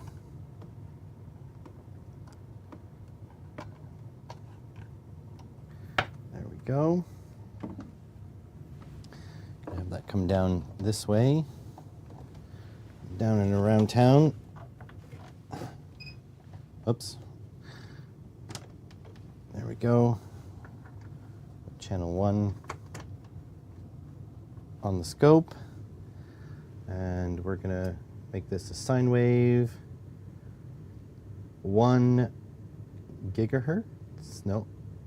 1 megahertz. Let's go amplitude. Go 3 volts peak to peak should be good. And then turn on the output, and then we're going to auto set this. This is actually a really high resolution screen. It's quite impressive, actually. The dots are really small, so they don't show up well on camera, but I do like the resolution that we've got here.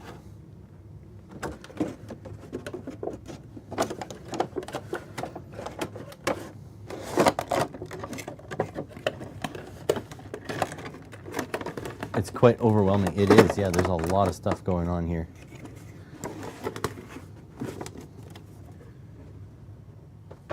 Okay, that's good. I don't really have any good banana to banana. I need to, okay, so I'm gonna have to make myself some banana leads because this takes bananas, these take bananas.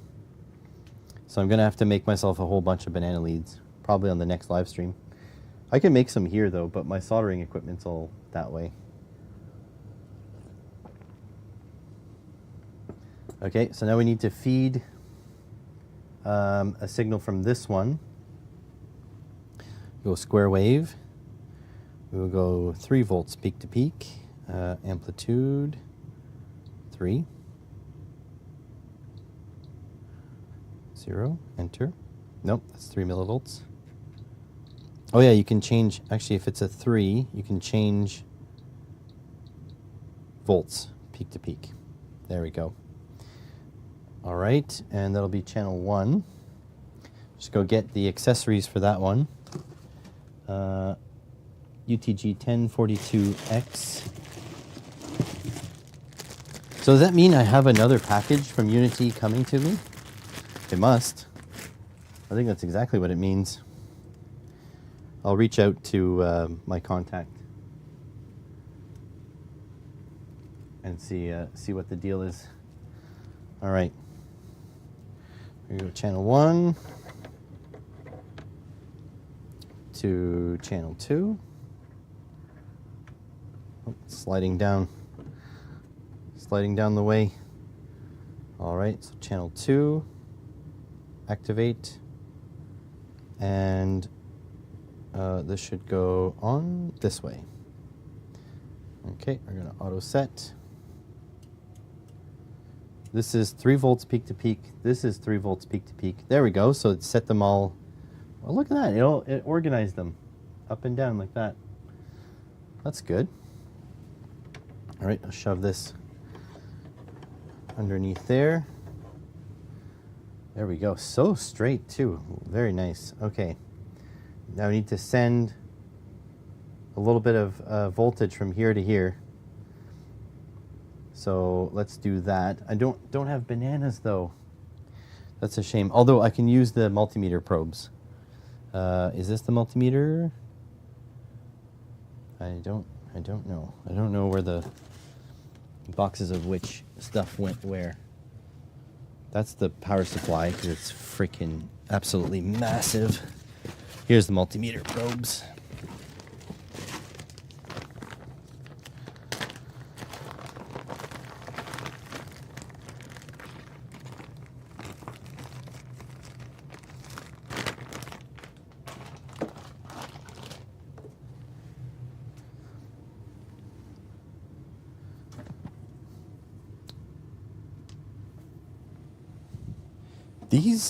These multimeter leads are impressive. I will say, I was not expecting it to be that impressive. I don't know why.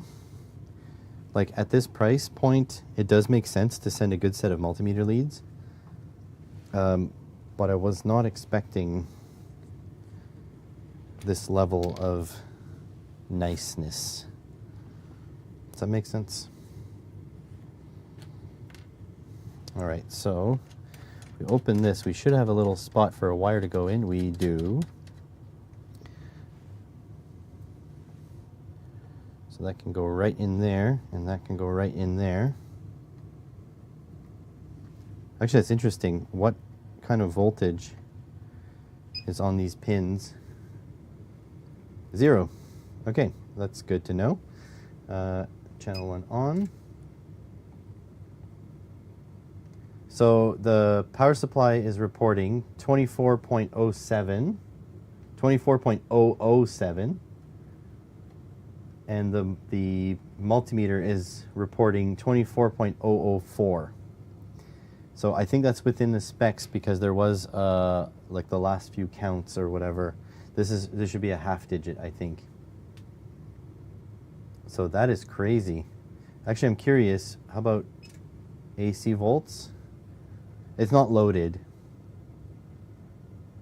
So it looks like we have 0. It's actually dropping. I need to put a resistor in there to check. But 0.2 millivolts of ripple. There should be like a graph, right? Did I check that already? Save period. Preset, single shift. So yeah, we're at 0.2. There's no load on this, so I don't know how accurate it's going to be. But yeah, very, very low ripple. Let's go back to DC volts. Yeah, 24.004 volts DC. Man, this thing is like laser fast. That is nice. That is so cool. So yeah, we got stuff going on all of them right now.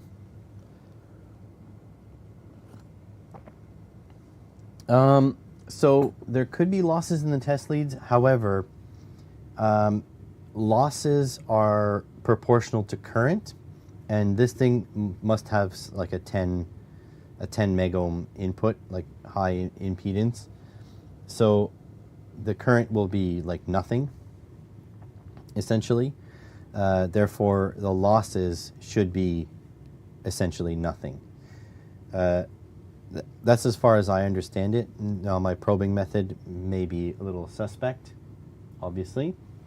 However, like, I think it should be virtually nothing. Now, when you put a load on it, that'll be different, for sure, because this can't know what the output voltage is right at the terminal. The closest it can get to that is like inside the terminal, so right at the threads on the inside. And so it won't be able to tell the difference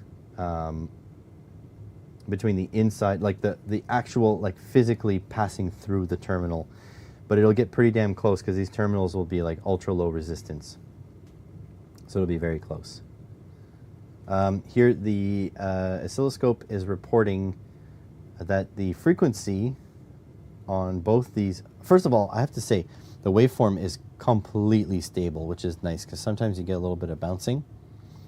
So this one here is reporting the frequency at 999.9985, and that the two last digits are moving, hertz. So, oh, that's 1 kilohertz. Whoops. Okay, so it's, I forgot the period and the comma are a little tricky on these. So yes, so 1 kilohertz. This is reporting 999.9975 hertz. So it's giving out pretty much exactly a kilohertz. That is really cool. Let's actually crank this up. I want more hertz. More hertz.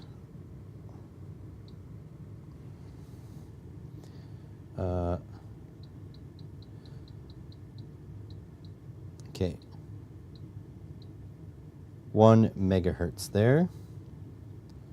So that's good. And here, frequency.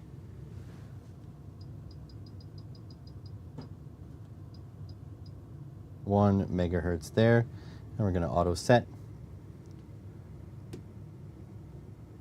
Oh, interesting. So are they the same? 1.0 megahertz, 1.0 megahertz. But it seems like one of these two is not setting the correct, it's not able to maintain the exact frequency. So this one, the UTG 962E, is reporting 999.9982 kilohertz.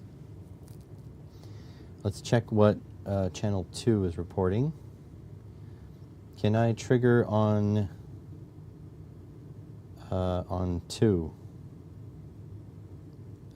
So the trigger should have a menu. Trigger menu, source, channel 2.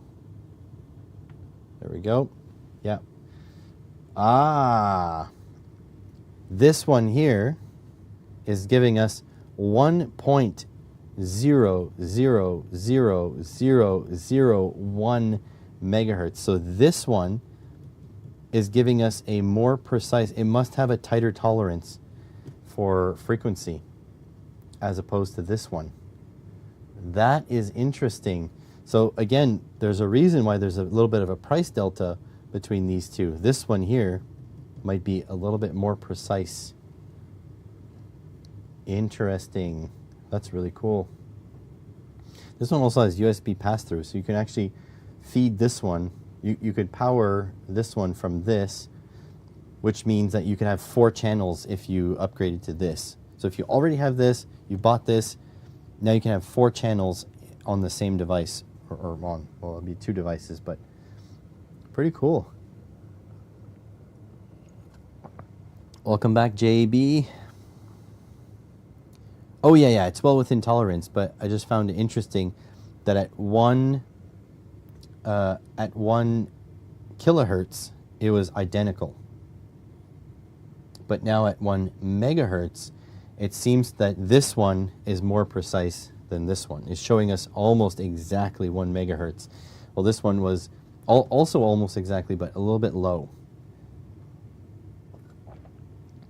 This is super cool. It's a little overwhelming to look at all this and just think that this is all in my lab now. It's incredible. Let's see if anything's getting hot, shall we? Aside from me, of course. Hot at all times, as I tell my students. In the automotive diagrams, it tells you where the power is coming from. So it'd be like hot in key on, engine off, or whatever. But if something's directly connected to the battery or the fuse box and it's directly connected, it says hot at all times. So that's why I tell my students, that's like me. I'm hot at all times. Ugh.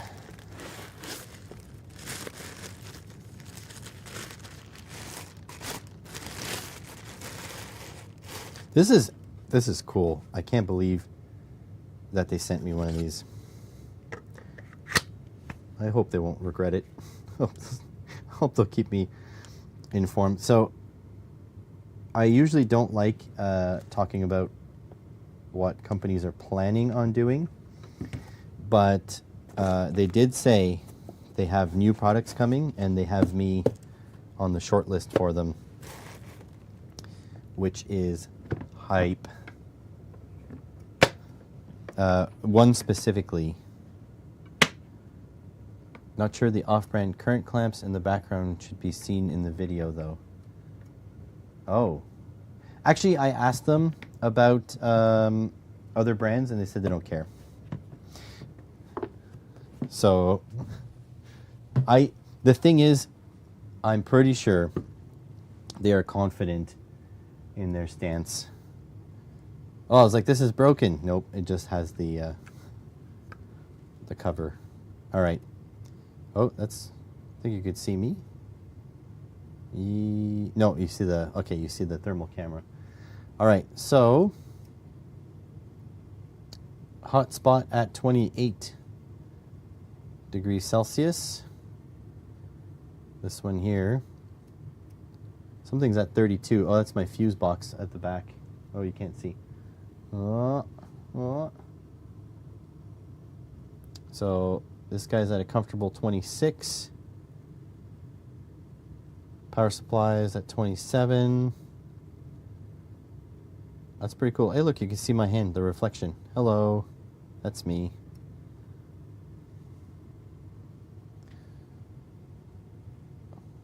This guy, 32. So these, oh yeah, they are warm.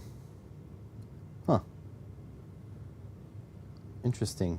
Are these guys warm? Yeah, these guys are warm. This is really high resolution. There must be...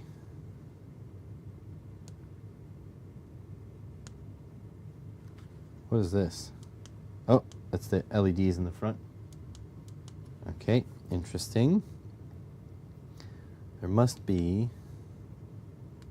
markup, image, palette, measure, isotherm, settings, camera mode, single shot, yeah, okay. Back, units, C, yep, obviously, distance meters, parameter, emissivities, yeah, ambient, reflected, relative, object distance, manual. What's this, Seva rangefinder? Oh, manual. That's it, okay. Temperature scale, oh yeah, there's 2 scales, right? 0 to 550, you can go way higher if you want. High-low alert, QR code, language, date and time, Wi-Fi, interesting. USB storage, brightness. Oh, yeah, we want that brightness. Give me that brightness. Give me everything you got. 100%. Format unknown. About Unity. So there it is. 256 by 192 resolution. Is isotherm ratio below, above? Okay. I'm just curious if there's a visible camera as well. Palette. Oh. Image. Oh, visual. Okay, there we go. Fusion. There we go. That's what I was looking for. Picture in picture. There we go. So now you can see what you're looking at too. Little bit of parallax when you're up close. I'm going to check. When it's far, it's almost completely matched. There we go. Okay. Oh, there's a trigger. What does that do? Take a screenshot? I don't know. Thermal. There we go.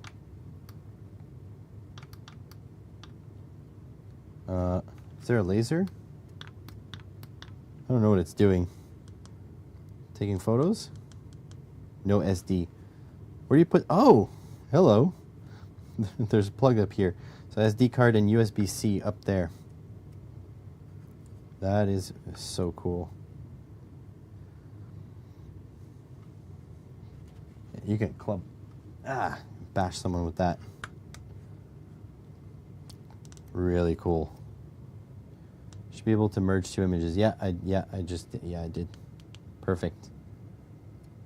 The classic cover on problem. Yeah, I like it because I did see that some of their thermal cameras don't have a cover. So people have been 3D printing them, and I didn't realize this one has a cover, so that's even better. It's better. Oh my God, this is so cool. The trigger on yours takes... So this one might, but there's no SD card. So that's probably the problem here. Also, big fan of replaceable batteries, and oh my God, you guys can't see. There's no light. You can charge the battery directly. There's a USB-C. There. All batteries should do this. Companies, take note. All tool batteries should do this. Do this. Do this. There's no need to have like a tray that you have to click batteries into and plug into the wall. Do this. Do this, everybody. This is how you do it. That is awesome.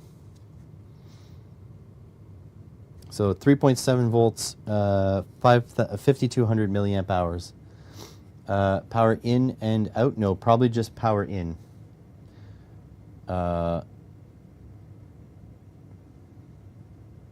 It says DC 5 volts, 2 amps. I mean, we can try to see if it does power out. Let's see.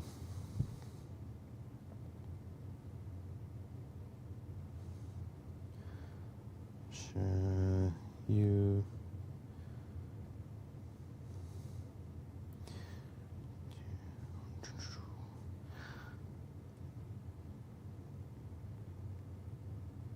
Hold on, it's sending a text.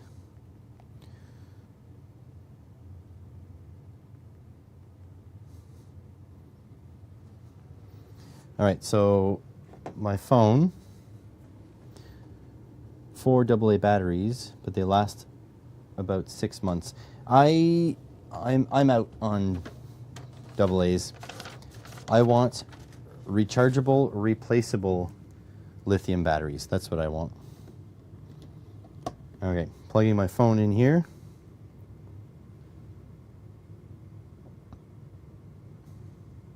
No, in only.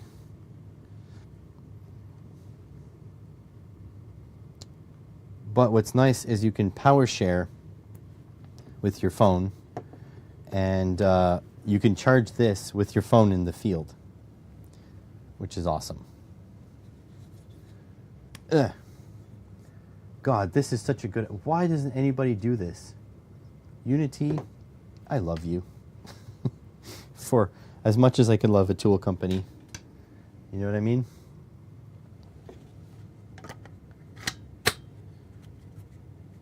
This is amazing. Can't wait to make the individual videos on all this, except for the UTG 962E, because I've already done a video. So if you guys think of something I can do with two of them that I can't with one, let me know. But yeah, what a crazy benchtop system. Be able to stack all these, get them all nice and set up. I could, you know, I do have space for them now. I just have to clean up a little bit up there. But I definitely have space for them. So they'll probably end up on my workbench immediately. The only thing is it's up kind of high because of the filming. So I'll have to run like long wires down. Ridiculous. This is a lot of cool stuff. Yes, Peter, new toys. Look at that. 1, 2, 3, 4, 5, 6 items. And there's one more thing coming, apparently, that I have to send back. None of these have to go back. All of these are mine to keep, which is good. Franco, if you get a moment...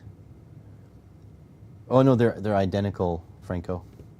If you get a moment, can you add camera arm to my my list of things I need to buy? Because I'm kind of liking this workbench, so my streams might end up swapping between here and there and back. So I might have the second camera here. Maybe I'll have a third camera for the 3D printer. I'm liking it. Yeah, 6 items. Let's see if we'll go through the retail prices. So this guy here, 251 Canadian. The UTG 962E. This one here, the UTG 1042X. So this one here is a 60 megahertz, 200 meg samples per second. This one here is a 40 megahertz, also 2-channel, and this one is, I think it says 200 meg samples per second. This one here is 522 Canadian, but on sale right now on Unity, uni-trendist.com, on sale for 470. Then this one here is the UPO 1204, 200 megahertz 4-channel digital oscilloscope. So it's 200 megahertz, 2 gig samples per second, 4-channel, 56 million memory depth, 7-inch display, which you can turn off the menu, you get the full 7-inch. This one is 907 Canadian, but on sale right now for 726. Then you've got this bad boy. So these 3 are very nice. I will say that right off the bat. I would have been more than thrilled to get any one of these. Okay, but this and this are next level. So this is the UT8805E 5.5 digit benchtop multimeter, $673 Canadian. So 200,000 count multimeter. Then you've got this guy here, the UDP 3305S, which is a 4-channel performance series programmable linear DC power supplies, $715 Canadian. So it's 4 channels. The first 2 channels are up to 30 volts, up to 5 amps. Channel 3 is up to 6 volts, up to 3 amps. Channel 4 is this USB, and that is 5 volts, 2 amps. And then we've got this guy here, UTI 720E 256 Enhanced Series Thermal Imager, 825 Canadian dollars. Its top specs are 256 by 192 from 56, I don't know what that says, 56 degrees by 42 degrees. I don't know what that means. 3.5-inch IPS display, has a flashlight, IP54, focus free, Wi-Fi functionality. This is crazy stuff. Oh, thanks, Franco. Appreciate it. So yeah, this is all nice stuff. I have a couple other Unity things. So I have that multimeter, or that oscilloscope multimeter, but I also have like a temperature probe. Where did that go? So I've been cleaning up a little bit, which has the downside that things get lost a little. So I have to remember where I put them.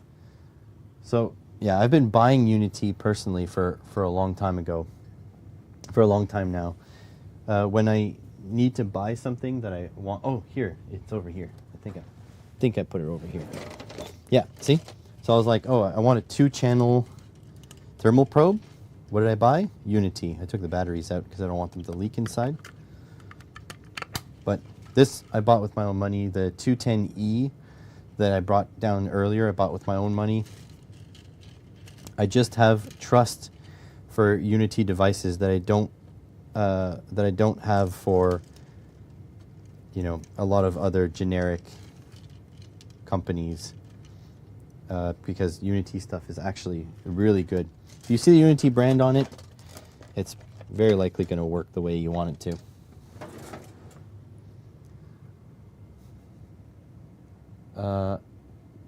Clive won't accept anything. You mean like sponsor stuff? I get it.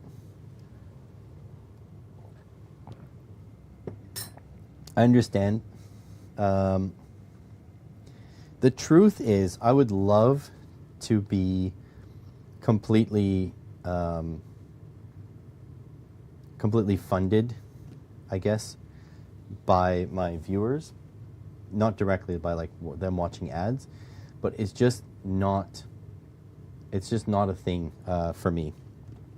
I work 3 jobs, and of those 3 jobs, I still qualify for like as low income. So yeah. Yeah, with Unity, my first act isn't checking for yeah, exactly. When I plug in a 3-prong connector into the power, when a device is Unity, I know the chassis is grounded. I have no qualms stuffing these 2 wires here into 120 volts AC and then touching the case. That is exactly correct. So here we go. We're going to shove these 2 wires into 120 volts AC, and I have no qualms touching any metal on the case because I know Unity will do things right. That is exactly it. Right? And this thing has even the dual mode, which is nice. You can check the frequency. There we go. It is 59.998 hertz. So yeah, I totally agree. Unity is good quality stuff. I'm kind of excited to check out the advanced features too, because there's sense wires here, and there's a 4 ohm and a 4 watt and a 2 watt load inside, I'm pretty sure. This is like the nicest pieces of equipment I've ever had. Like, these make me feel like I've leveled up. Like really, they're not something I could ever justify buying. I don't make money off my test gear. So I can't justify this. But if I was making like one-off PCBs, for example, or small batch PCB manufacturing, I would need these kinds of things. And do you think I could buy like an equivalent Keysight? No. There's no way. Let's see what an equivalent Keysight costs. I think there's a place for Unity and there's a place for Keysight. And in my shop, if I was building small circuits and stuff like that and selling them, I would love a Keysight. I couldn't afford a Keysight, and this, I'm sure, is like pretty much the same quality. Let's see. Okay, see, here's the difference. I don't think Keysight has a 5.5 digit multimeter.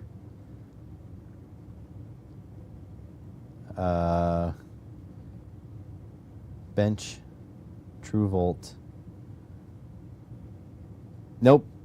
Keysight only goes down as low as a 6.5 digit. And the cheapest one, the 6.5 digit, is $1,600. So, yeah, if I was a company making real, like, if I was a defense contractor, I would be using Keysight. But the fact that their cheapest benchtop meter is $1,000 more expensive than this. Yeah, so we're not playing in the same field here. I do not make money off the stream, no. This channel is just for me reaching across the fence to my hardcore viewers. We film videos, we have laughs, we do whatever. This is not a profit venture. I'll tell you, my YouTube channel doesn't generate that much money. You should have a logo on the screen somewhere. Johnny did send me something, but he didn't send me any stickers or anything. Johnny sent me a LED tester, which is somewhere in the pile over there, which is something I am trying to get more organized. I don't know if you can't see up here, but I have 1, 2, 3, 4, 5, 6, 7, 8, 9, 10, 11, 12, 13, 14. I have 28 bins up here, and then on the other wall I have a new bin storage, and I have 12 more bins there with room for a couple more. I'm trying to get more organized because finding stuff in this hellhole is a little hard. My shop is very small. I'll tell you, so this is actually the best way I can describe my, due to shipping, there is no tax on shipping to Canada. I don't understand what that means. I will tell you something about my space here, is that I'm at the point where sponsors want to send me stuff like this, which is fantastic. But at some point in the next couple of years, I'm going to have to move. The space is just really too small to accommodate all of the projects that I want to do.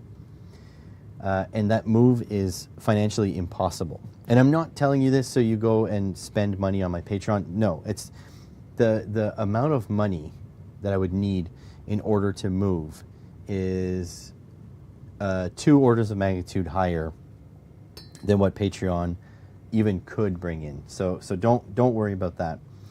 But that is the valley my channel is in right now. I would need to expand, but in order to expand, there's no justifiable way to expand. It costs way too much money for what it is.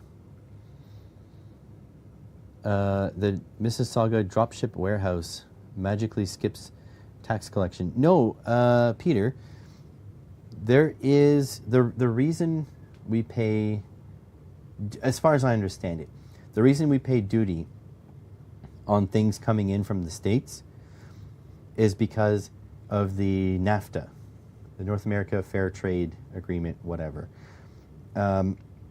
If something is made in the US and it comes up to Canada, unless it's part of the specific chunks of like for example, outboard motors. Outboard motors are a tariffed class because they really want you to buy outboard motors locally. So that's an example. So unless it's part of a specific class that needs to be tariffed, there is no fee to bring American things over. Now, where it gets complicated is stuff like this, okay, which was sent to me from the States, okay, but it is made in China, I think. Let me double check that actually, but I'm pretty sure. UPO.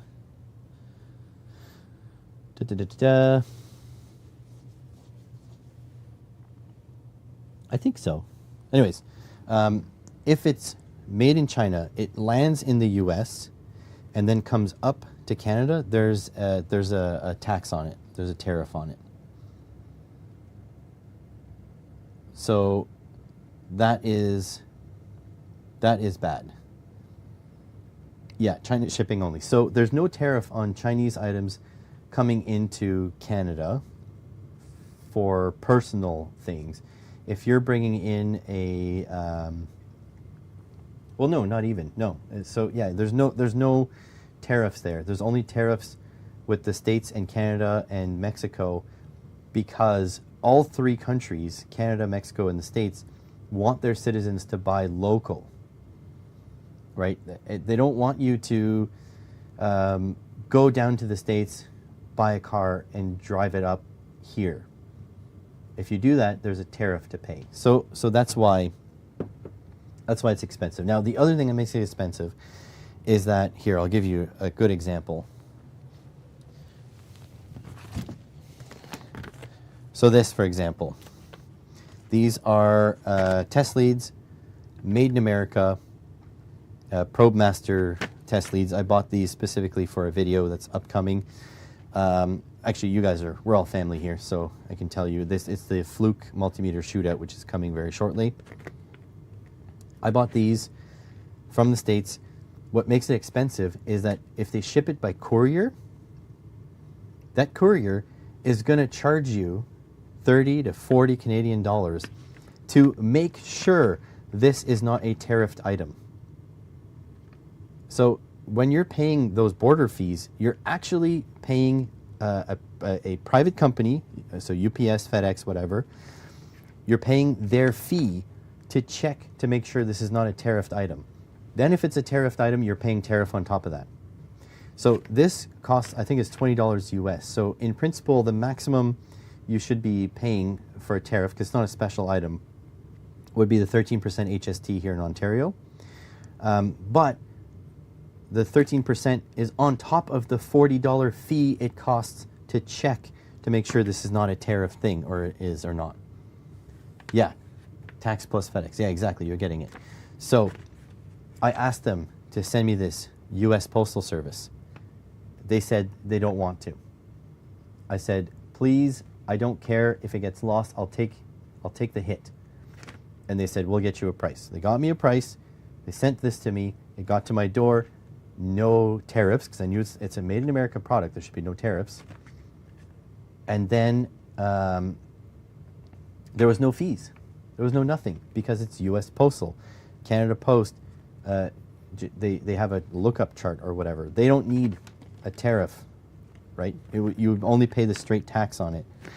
So, yeah, that's the problem. That's the issue with shipping stuff to Canada. And this is what I warned the rep who was like, I want to send you all this.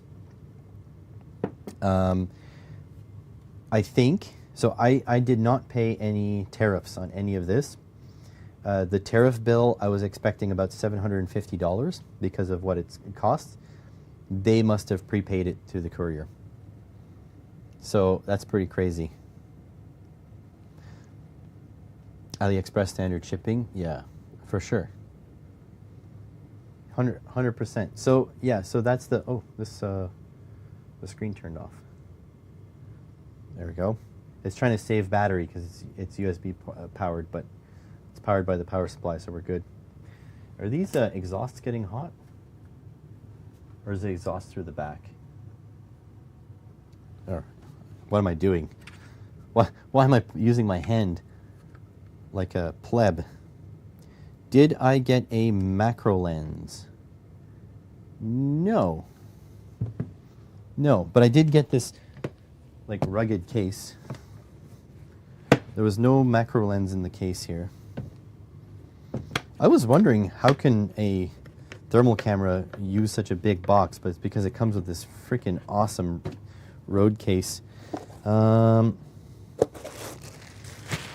in there. That's the battery compartment. Oh no, wait, that's the SD card. Oh yeah, it does come with an SD card. What am I saying? Why did I say it didn't come with the SD card when it totally does? No macro lens, but if that's something that's available, I'll probably buy one. Yeah, exactly, Peter. You understand because you buy stuff in Canada. Yeah, this case is like $100 in Canada. But this is a, hold on, I'll get the price right here. This is a $825 tool, not on sale. On sale, it's going to be cheaper, obviously. Here, let's put this,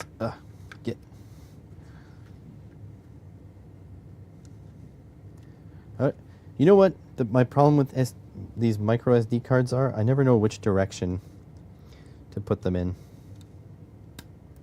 There we go. So there, does it take a photo? Yes, it takes a photo when I hit the trigger. Excellent. All right, so are these things hot? High is 46.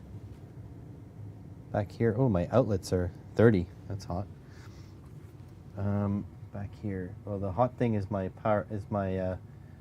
PCB distribution board. No, we're good. It's like in the 20s, 30s maybe.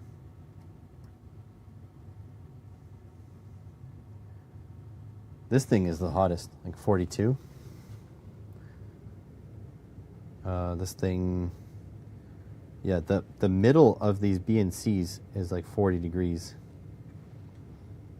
So yeah, no need to check things with your hand like a pleb. You got the thermal camera to do it. Interesting. Yeah, my lights are getting hot up there. That's why they're probably failing. There's 62 degrees.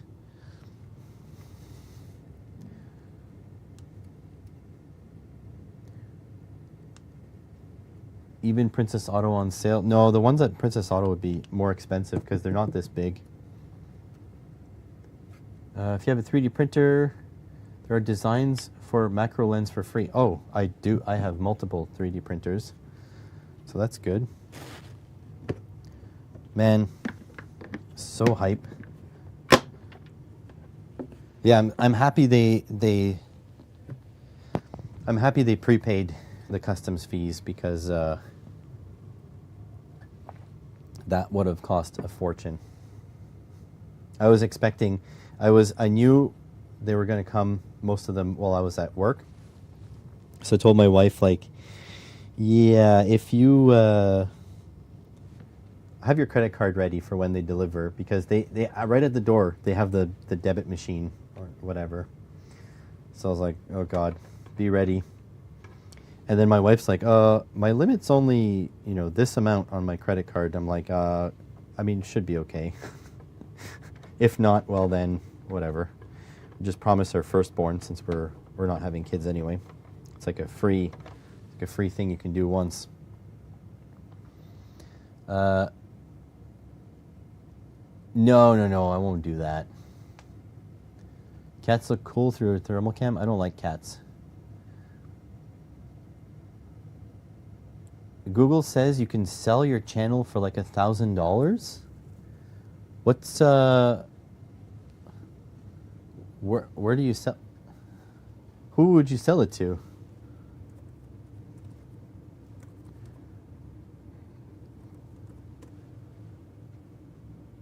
You have 58,000 subscribers, 20 videos.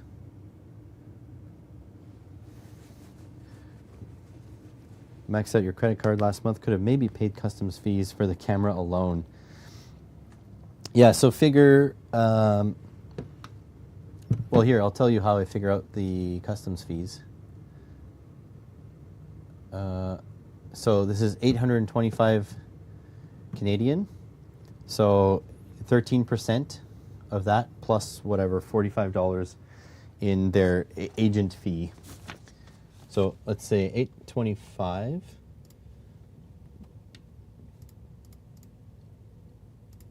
times 0.13 plus 45. So 152.25 to clear this. So yeah, that's expensive. That is what it is. Getting.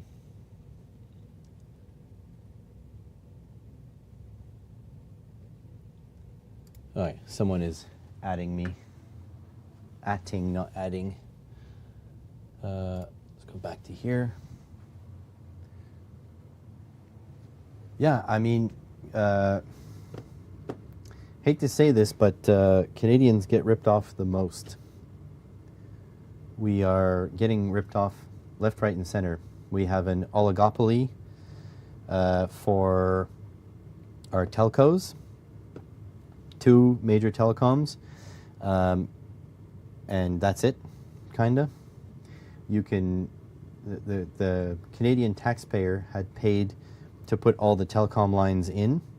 Huge tax rebates for the telcos to run telephone wire and internet and stuff like that, and huge like payments directly to them to do that, and then they just jack up their prices for the people who subscribe to them.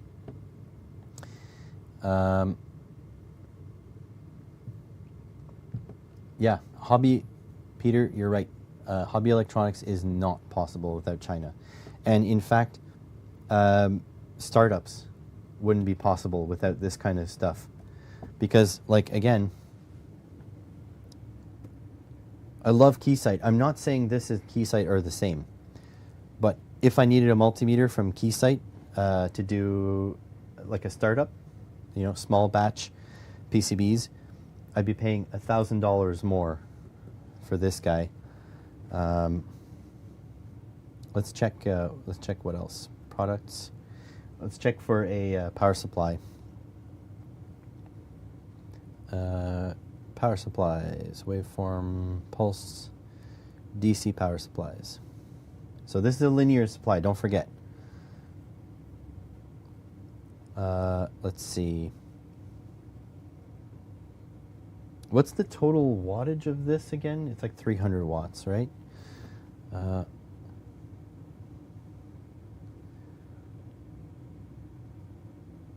Single, dual, and triple. Single output, triple output. Large display. Yep. Let's check this one out. So I'm looking on Keysight's website. Looking for like an equivalent. Pathwave. Yeah, whatever.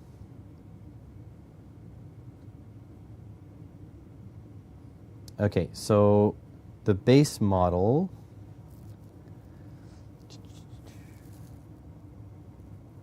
it's about the same. It's about the same, but it has less output wattage. This is a 90 watt, so this is a 300 watt. So a 90 watt is $1,300 Canadian.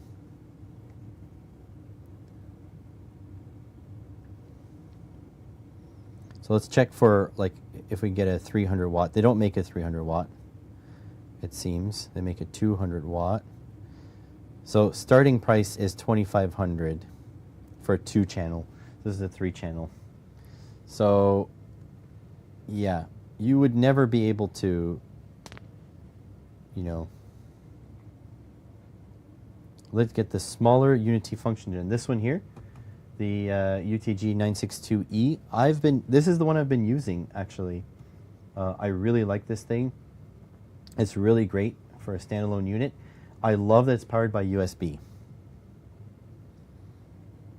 We bootstrapped an IoT company using Chinesium stuff. Like lower quality than Unity, because I think it's possible. Because like the read-in, for example, power supply is nice, but it's not linear. That's the problem. So if you have really sensitive electronics, you kind of need a linear power supply. I'm really curious as to what all the power this takes. 30 volt, 2 amp max, single output. It's called Nice Power. So I actually advocate against those cheap vertical stack units with the 3 knobs. I had a Kai Wheats had sent me one, and it died. I would say, as long as you're getting a switching power supply, get a read-in. Those read-in power supplies are incredible to use, and the fact that you can have an AC/DC switching power supply of dubious quality anywhere else and then run wires to it, I think that's the way to go, personally.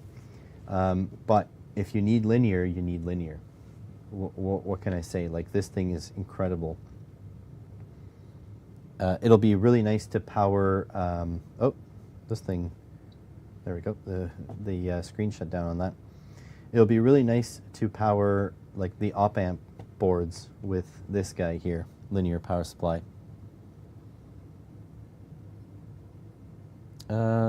EDI, electronic distribution. Is that used stuff they deal in? The problem is the shipping cost to me is probably the same shipping cost to you, Peter, because if I wanted to pick up locally, I'd have to drive down to Toronto. And so it's roughly the same to ship to me as to ship to you.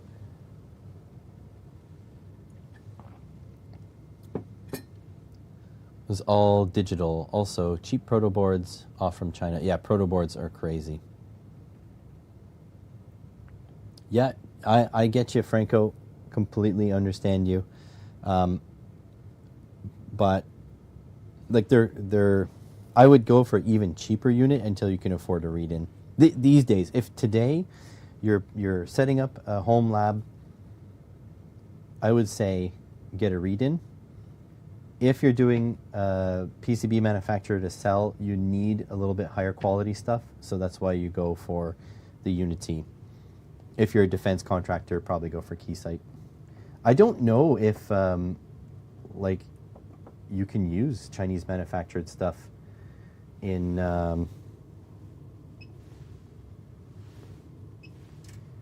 as a defense contractor. That would be a good question.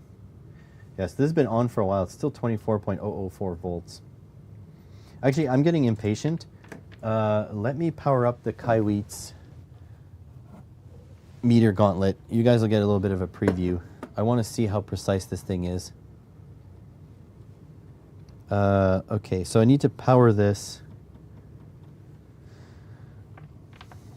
I need to power this via croc clips because this is not a very good design, but it's a pre-made board. There is a barrel though. I could whip up a barrel jack.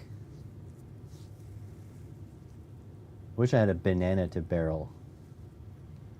Whatever. It is what it is. Croc clips. I'm sorry, Unity. I am about to sin. I don't remember what the maximum.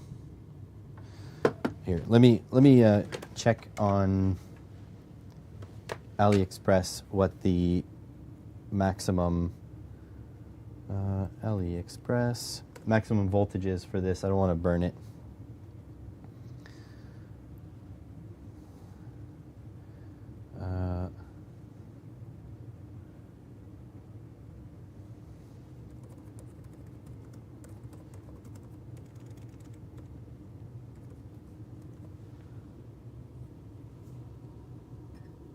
Is my screen dickered?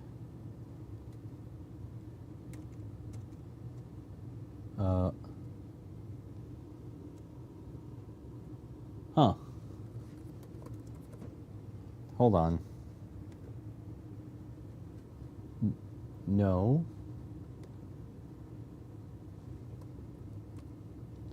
Okay. Chrome was being weird. There was like missing... anyways, that was weird. There was missing pixels. So this guy, AD584. And what's voltage in? Onboard 15 volt battery. Okay, 15 volts. Just had an issue with cranes used at shipping ports due to being made in China, due to backdoor issues, etc. Yeah. All right, so we need to set to 15 volts. So we're going to turn off the output. We're going to go voltage. Go 15. Enter.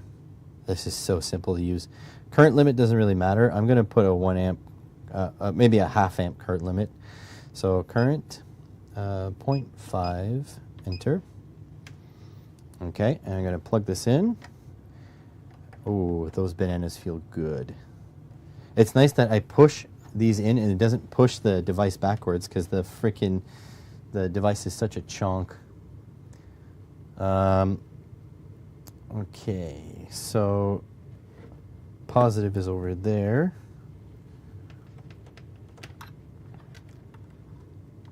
Positive and negative. There we go. And we're going to power this on, switch on the output. The crazy thing is, I know that this is going to be a super low noise output. So I don't even have to worry about it freaking out or anything like that. Should I put it in now? Okay, it's supposed to warm up for a little bit, but we're gonna go for it. We're gonna go for it. Oh, so it's supposed to be 2.5 volts. And we got 2.4984. Look at that 5.5 digit. Look how stable the voltage is. It knows exactly. That is nice. I'm gonna let it warm up a little bit though. I'm not gonna do the full test now. That is incredible. It's bleeding off its voltage. The reference on those board isn't that bad. Clone reject or not. Yeah, absolutely. It's just me hacking your network since you exposed your IP. Yeah, 192.168.2.1.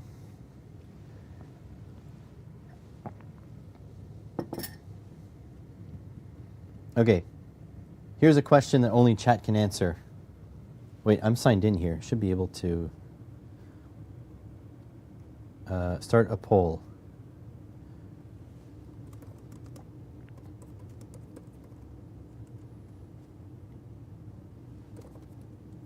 All right, guys, answer this poll. Should I get a third coffee? Yes or no? The voltage readout on the power supply should be much less precise. Yeah, than the voltage reference. Yeah, I agree. I'm going to let that warm up for a few minutes, though. You're on number 2. I don't know what that means. Besides, if you fly an F-35 knowing it had Chang'e capacitors. Ah, gotcha. So right now, the votes are overwhelming yes. 4 votes, all for yes. How many viewers do we have? I don't think it says. I don't even know. That's okay.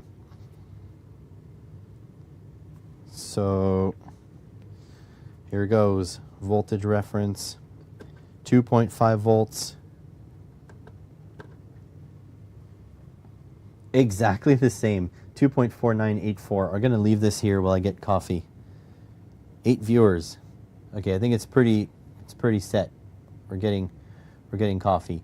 So this time I will cut the mic because I'll go to the washroom at the same time, so you guys don't have to hear me pee. Let's see.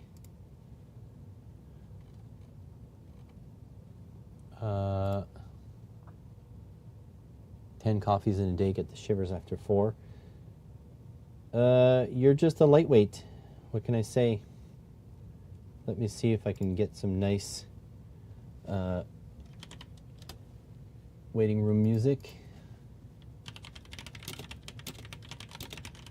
Royalty free.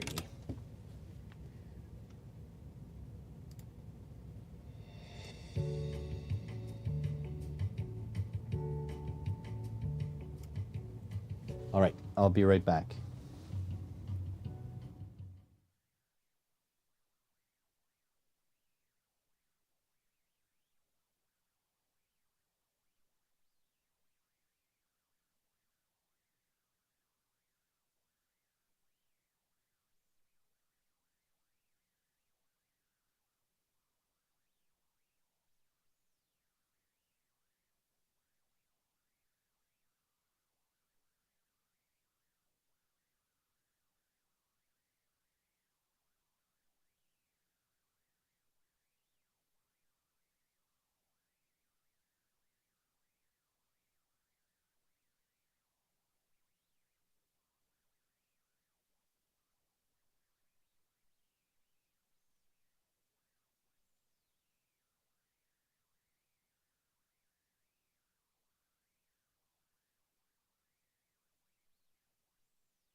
And I'm back.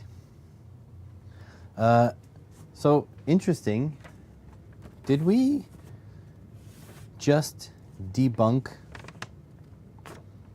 Did we just debunk the fact that these things need to warm up? Because I was always told that these voltage references, precision voltage references, need to warm up for like 10, 15 minutes. But this is like exactly the same as it was when I left, right? 2.4984. All right, so let's see. Oh, music muted. Yeah, sorry. It is what it is. All right, good morning, Marcus. Welcome. We need a good spec and at the observatory. What do you need, Marcus, at the observatory? Because I have to email Unity back. Is there something you want at the observatory that I can request? I don't know if they'll send you a full suite of things, but maybe I can sell it like oh, I'm delivering it on behalf of Unity or something. You guys will be doing good in the community, stuff like that. Is there something you specifically need? Because if there is, let me know, because I have to reach out to them anyways. So, you know, if you want to, if that's the way you want to do it, we can do that too. So yeah, they're supposed to need warm up, but this hasn't moved. We're gonna give it a couple more minutes, but this honestly hasn't moved, which is interesting. And this is now being powered by linear power supply, so everything is like incredibly low noise and whatever. So that's interesting. Turn off averaging. Okay, averaging.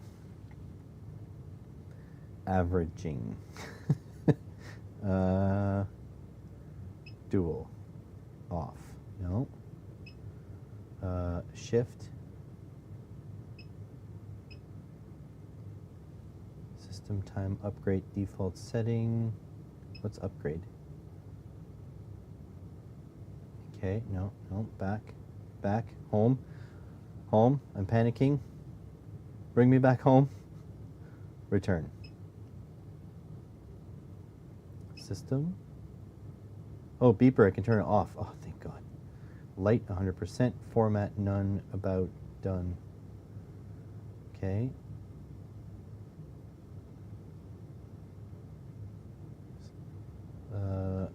Back, no. Oh, it's changing. Something happened.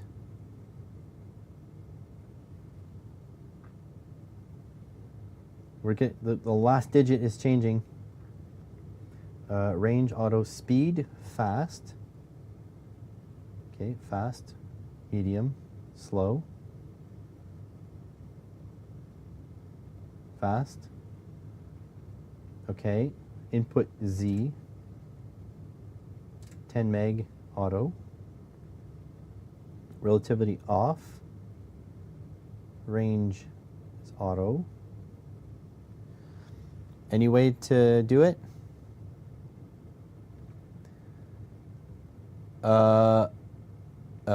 Yeah, well, I can't download the manual at the moment.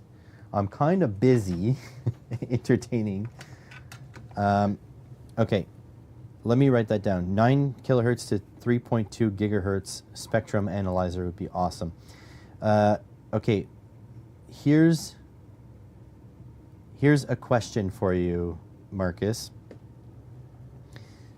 They offered me a spectrum analyzer. I don't remember what the range was, but I explained that as much as I would love free stuff, I cannot explain a spectrum analyzer on video. Would you be willing to collaborate with me on a spectrum analyzer video?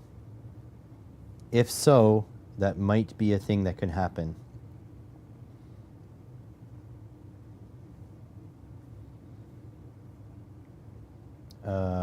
Spectrum analyzer all spectrum analyzer. Let me write that down. What does he need? Marcus. I'm going to write that down. 9 kilohertz to 3.2 gigahertz.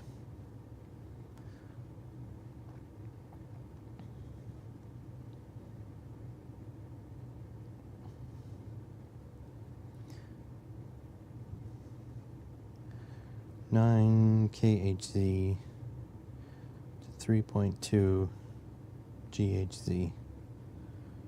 Spectrum analyzer.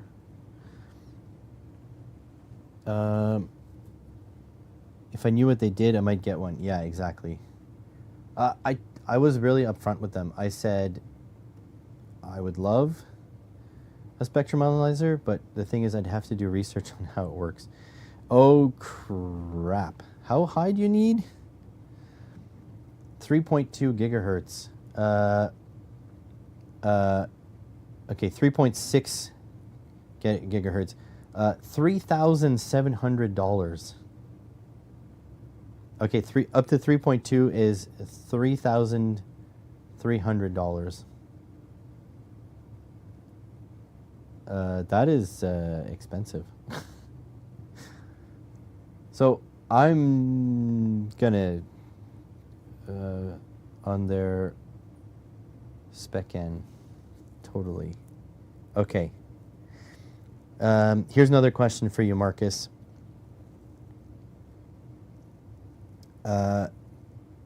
Could we get readings right from the dish? Like if we, I'm sorry, I'm doing this live here. I think I can sell it if we can hook the spectrum analyzer directly to the dish and get... No, it's not one of their standard models. So their low-end model, the cheapest one, 1.5 gigahertz.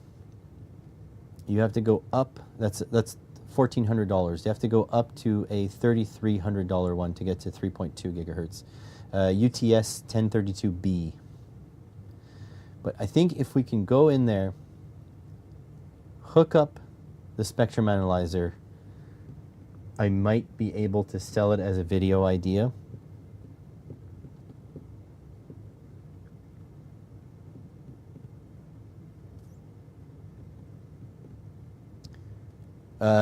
Peter, not a DTV dish. This is a bit more than a DTV dish. The dish is big. I went to visit it. It's an old NATO. Okay, so Marcus, this is why can't afford one via normal channels. Okay, so Marcus is the head or the organizer of a non-profit, like amateur radio astronomy group who has access to a massive NATO satellite dish inside of a geodesic dome at an old NATO site here in Ottawa. Yes, that would be the plan to make it more... Okay. So anyways, so this is a larger than life thing. I don't remember how big it is. 20 meters? Is that... It's massive. So I think that is such a unique angle that, first of all, it'd make a really good video. And second of all, it might sell spectrum, it might sell the spectral analyzers. So I think I might be able to sell that. But the thing is, I don't want the tax burden of owning that. So are you okay with the CCRA owning the spectrum analyzer? I'll have them deliver it right to you. Or maybe I'll have them send it to the CCRA, but in my name, so I can get it here, unbox it, drive it over to you, and we'll do the video, and then I will say, surprise, this is actually yours. Something like that. 12.8 meter in size. Okay. It's huge. It's big. What's 12.8 meters to feet? Just because some people know better in feet. 12.8 meters to feet. It is 42 feet tall. That is massive. Yeah, I think I can get Unity to. I think I could get Unity to bite. They're a business, right? If something makes business sense to them, I can see them going for it. It's just that simple. All right, so here we got 2.4984 at the 2.5 volt mark.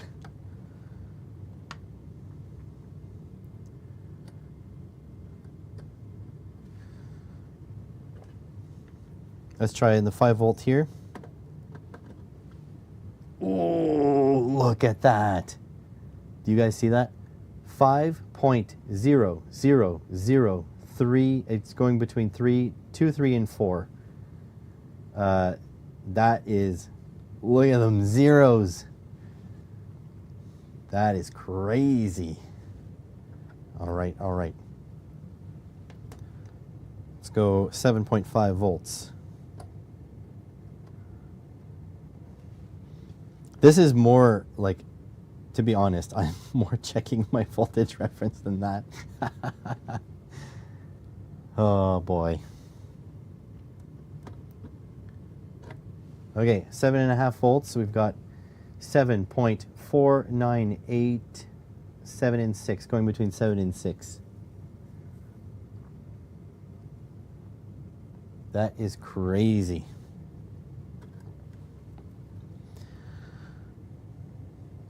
All right, and final one. Oh, them zeros. 10.000, fluctuating between 1, 2, and 3 volts DC. Look at that. This is nuts. This is absolutely insane. Which is nice, the Hitchhiker's Guide number. So Marcus, I have to reach out to them anyways. But like, obviously I can't guarantee anything, but I will sell my little heart out and I'll try to get you a slightly higher one than the UTS 1032B. I'll try to get a little bit higher. I don't know if the UTS 3084B is possible, because that's like $8,000. But like, I will try my best. Reference has direct 5, 10, and 15 outputs. It has direct 2.5, 5, 7.5, and 10 volt outputs. You just use these jumpers to switch on the chip what's coming out. I'm pretty sure. But look at that precision. 10.000, 2. That is crazy. That is like as precise as you're gonna get. I wish I could have like so you know what's crazy? To test a 5.5 digit meters accuracy, do you know how to do that? So Scott from the Def Palm told me how. You need a 6.5 digit multimeter. And so if you get a 6.5 digit multimeter, you can test 5.5 digits. But then to test that one, you need a 7.5 digit multimeter. And it's just a race to how many digits, which is crazy. So that is done. What about now for the resistance? So 10 ohms is a tough one for any multimeter to do. That is, do I have an ohm? 2 watt. Okay. It says 100 meg. What is going on here? Okay, so there's a resistance. So that's 10 ohms, 0.1%.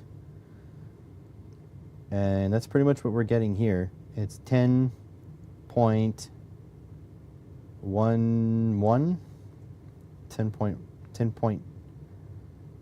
That's a little bit high, right?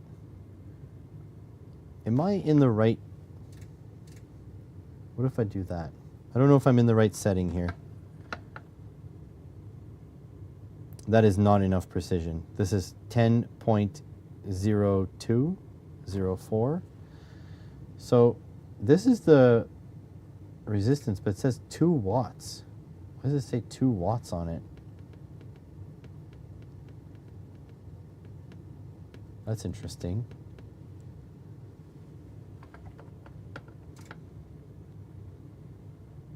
I'm getting, yeah, okay. So 10.08. Interesting. Okay, 10.08 something. All right, for 100 ohms, this is 0.01%. So 100.1. Okay, that's 10K, 0.1%, 0.01%. Or 1K, sorry. So 1.0003. 10K. Ooh, look at them zeros. That was close. Okay, 10. So 9.9999. 9 and 4 nines. And 100K. That is 100.009. I really should do this with banana plugs. Have I watched MT, get Dan and chat? It's been cool, but I got a jet. Oh, enjoy. Have a good day. I have not watched Tony Albus, Lexus process calibrators, and DMM checkers. I'm telling you, my internal my skin resistance is 2 meg, which is nice. All right, let's check for capacitance. So this is 82 nanofarad, 1%.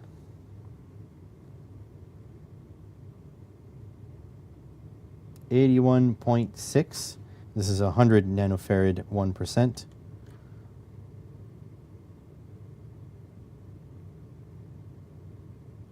$99.6. So that's my suite of stuff. I can do current as well. Milliamps in the red here. Please don't break anything. Current. DC current. If I go shift, DC current. I don't remember I think it's black. I think it's black in there. Oh yeah, I have to set the voltage. Okay, it's 10 volts. And I don't remember what current range. I don't remember how I set this up. I have to watch my own video. Back before my brother's mental health issues really kicked in, I worked for a company that does precision resistance references. Do they still exist? Oh, here we go. Okay, so we got 10 volts going through a 1K resistor. That doesn't seem right. 20 milliamps DC.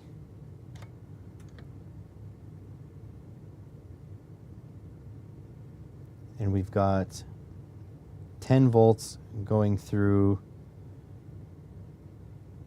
a 10K ohm resistor.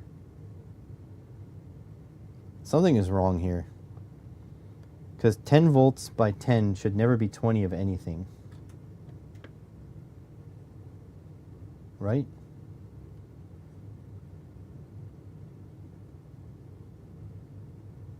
I'm getting 20 milliamps there.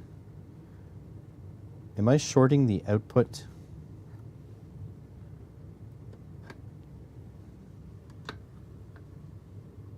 What is going on here?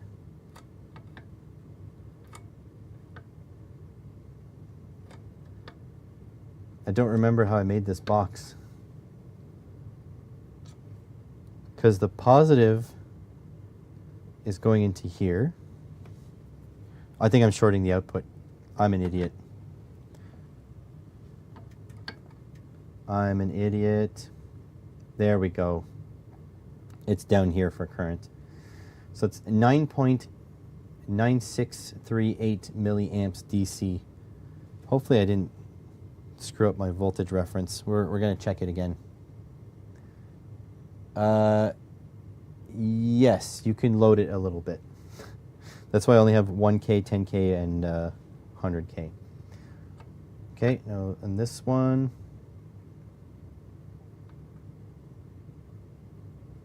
nothing in the microamps. This one's broken. Something's wrong here. But the 100K, so that gives me 100.9 microamps. So let's make sure I didn't screw up my voltage reference. This is 200 milliamps fused. We're good. All right, this should be 10 volts. If I screw it up, I'm going to be so mad. Volts. Okay, 10 volts still. Although they're not super expensive to replace, I don't want to replace them. Okay, 7.498.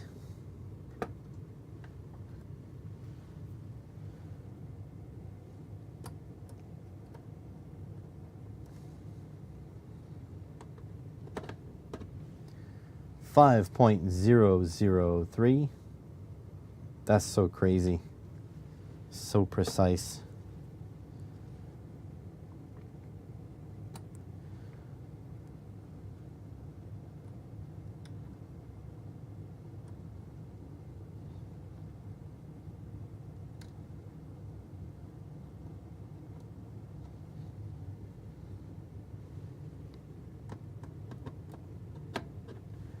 And 2.4984. Okay, so we're good. I borked my last one of those. Only like $5 delivered. It's $10 now. I don't know last time you checked. It's $10 now. A little bit more expensive. So yeah, don't go in there for current. It's down here. Because this has a wire going across to these three. So you gotta go through the resistor in order to get the current. I'm glad I didn't bork it. But yeah, I feel like the 2.5 and the 7.5 are derived from something, because the 10 and the 5 are like .000, but like the 2.5 and the 7.5 are not. Could use your thermal camera to catch the short. Oh yeah, true. Actually, let's see what temperature it is. Good call.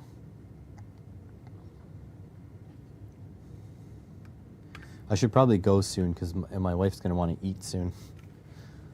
For sure. She waits for me to eat. Let's power through this coffee, and then we'll head out.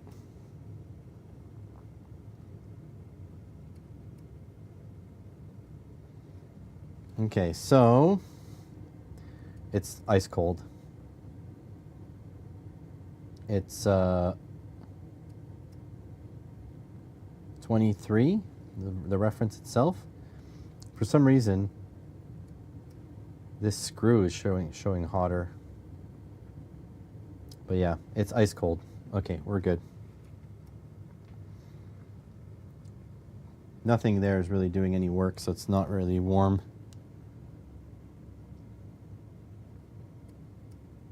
Good point for the macro lens. Do you know, Peter, obviously I have to buy a macro lens, right? Do you know which lens they recommend? If you do, in the description of this live stream, there's a form. If you can fill it out with put the link to the micro lens, that'd be great. So then I could 3D print something to hold the lens on, and that'll be nice. How warm is my coffee? Good question. This is why we have thermal cameras, folks. We can do things like check how warm my coffee is.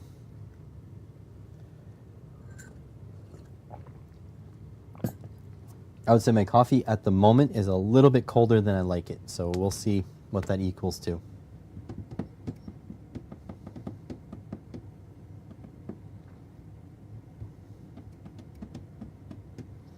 Unity sells one, but is more expensive. Is it a zinc selenium lens? I don't know if you got the link to whatever. Ooh, look, you can see the convection. Do you guys see that? I'm going to take a photo. You can see the convection lines. So 52C. That is crazy. I'm going to show you guys. This set. What's going on? Back. All photos? Huh?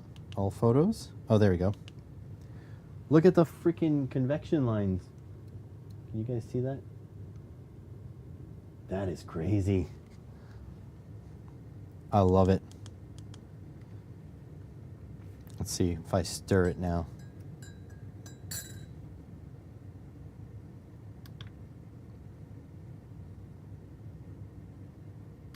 Nice.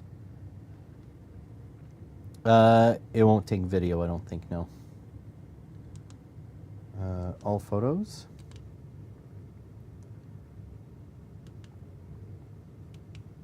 Look at that. Look at that. It's so cool. The mug itself is 50 degrees. The coffee itself is 51, 52. That is crazy. I'm gonna be looking at everything in my workshop. God, this is gonna be so much fun, guys.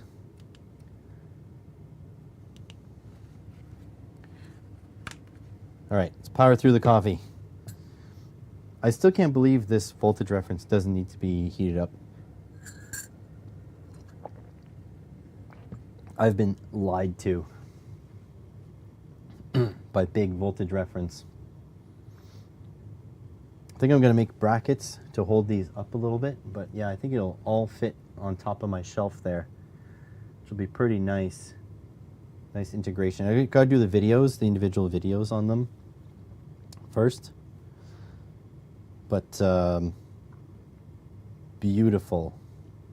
So I'm going to make, the plan is to make first look videos on all of these.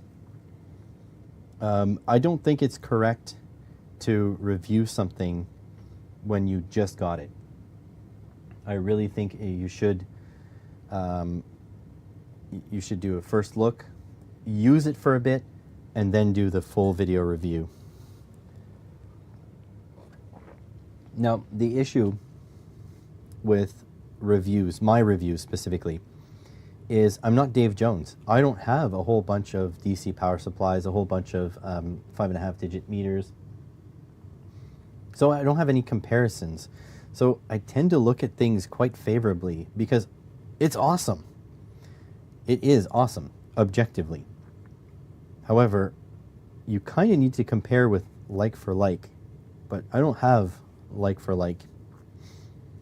And I can't afford to order like for like, so I don't know. We'll have to see. I'll have to think of something. Maybe I'll look at like, I don't know, a cheap Chinese linear supply. I have a lot of documentation to read as well, because these things, especially these two, and this too, are capable of way more things than I know how to use. I'm pretty excited. I still can't believe that this doesn't need to be heated up. Frickin' liars.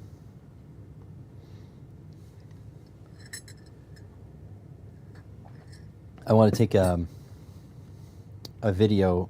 I want to go outside at night and scan around the neighborhood with this and see if I can see animals too.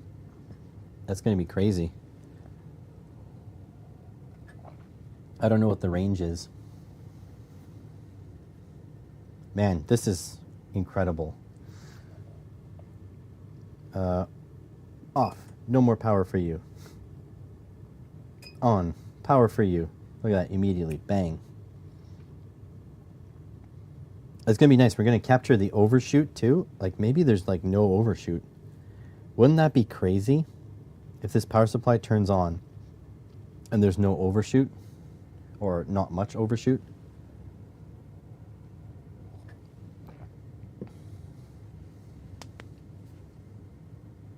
Yeah, that's nuts. Anyways, guys, coffee's almost done, which means it's almost lunchtime. I don't have breakfast. I did eat a banana today, though, so that was nice.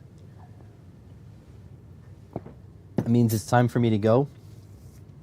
Thank you so much for being here. Viewers like you are the reason that companies like Unity want to send me stuff, which is really awesome. And yeah, live stream maybe tomorrow. It depends. I need to work today to get stuff ready to be live streamed tomorrow. If I do that, then there'll be a live stream tomorrow morning. If I don't, then there won't be. But for sure, there are things to do. Like I do need to take video of all these things. So, I mean, at some point, I'm going to have to record some video on that. But for now, we're going to leave it at that. Thanks for watching, everyone. And I'll catch you guys on the next one.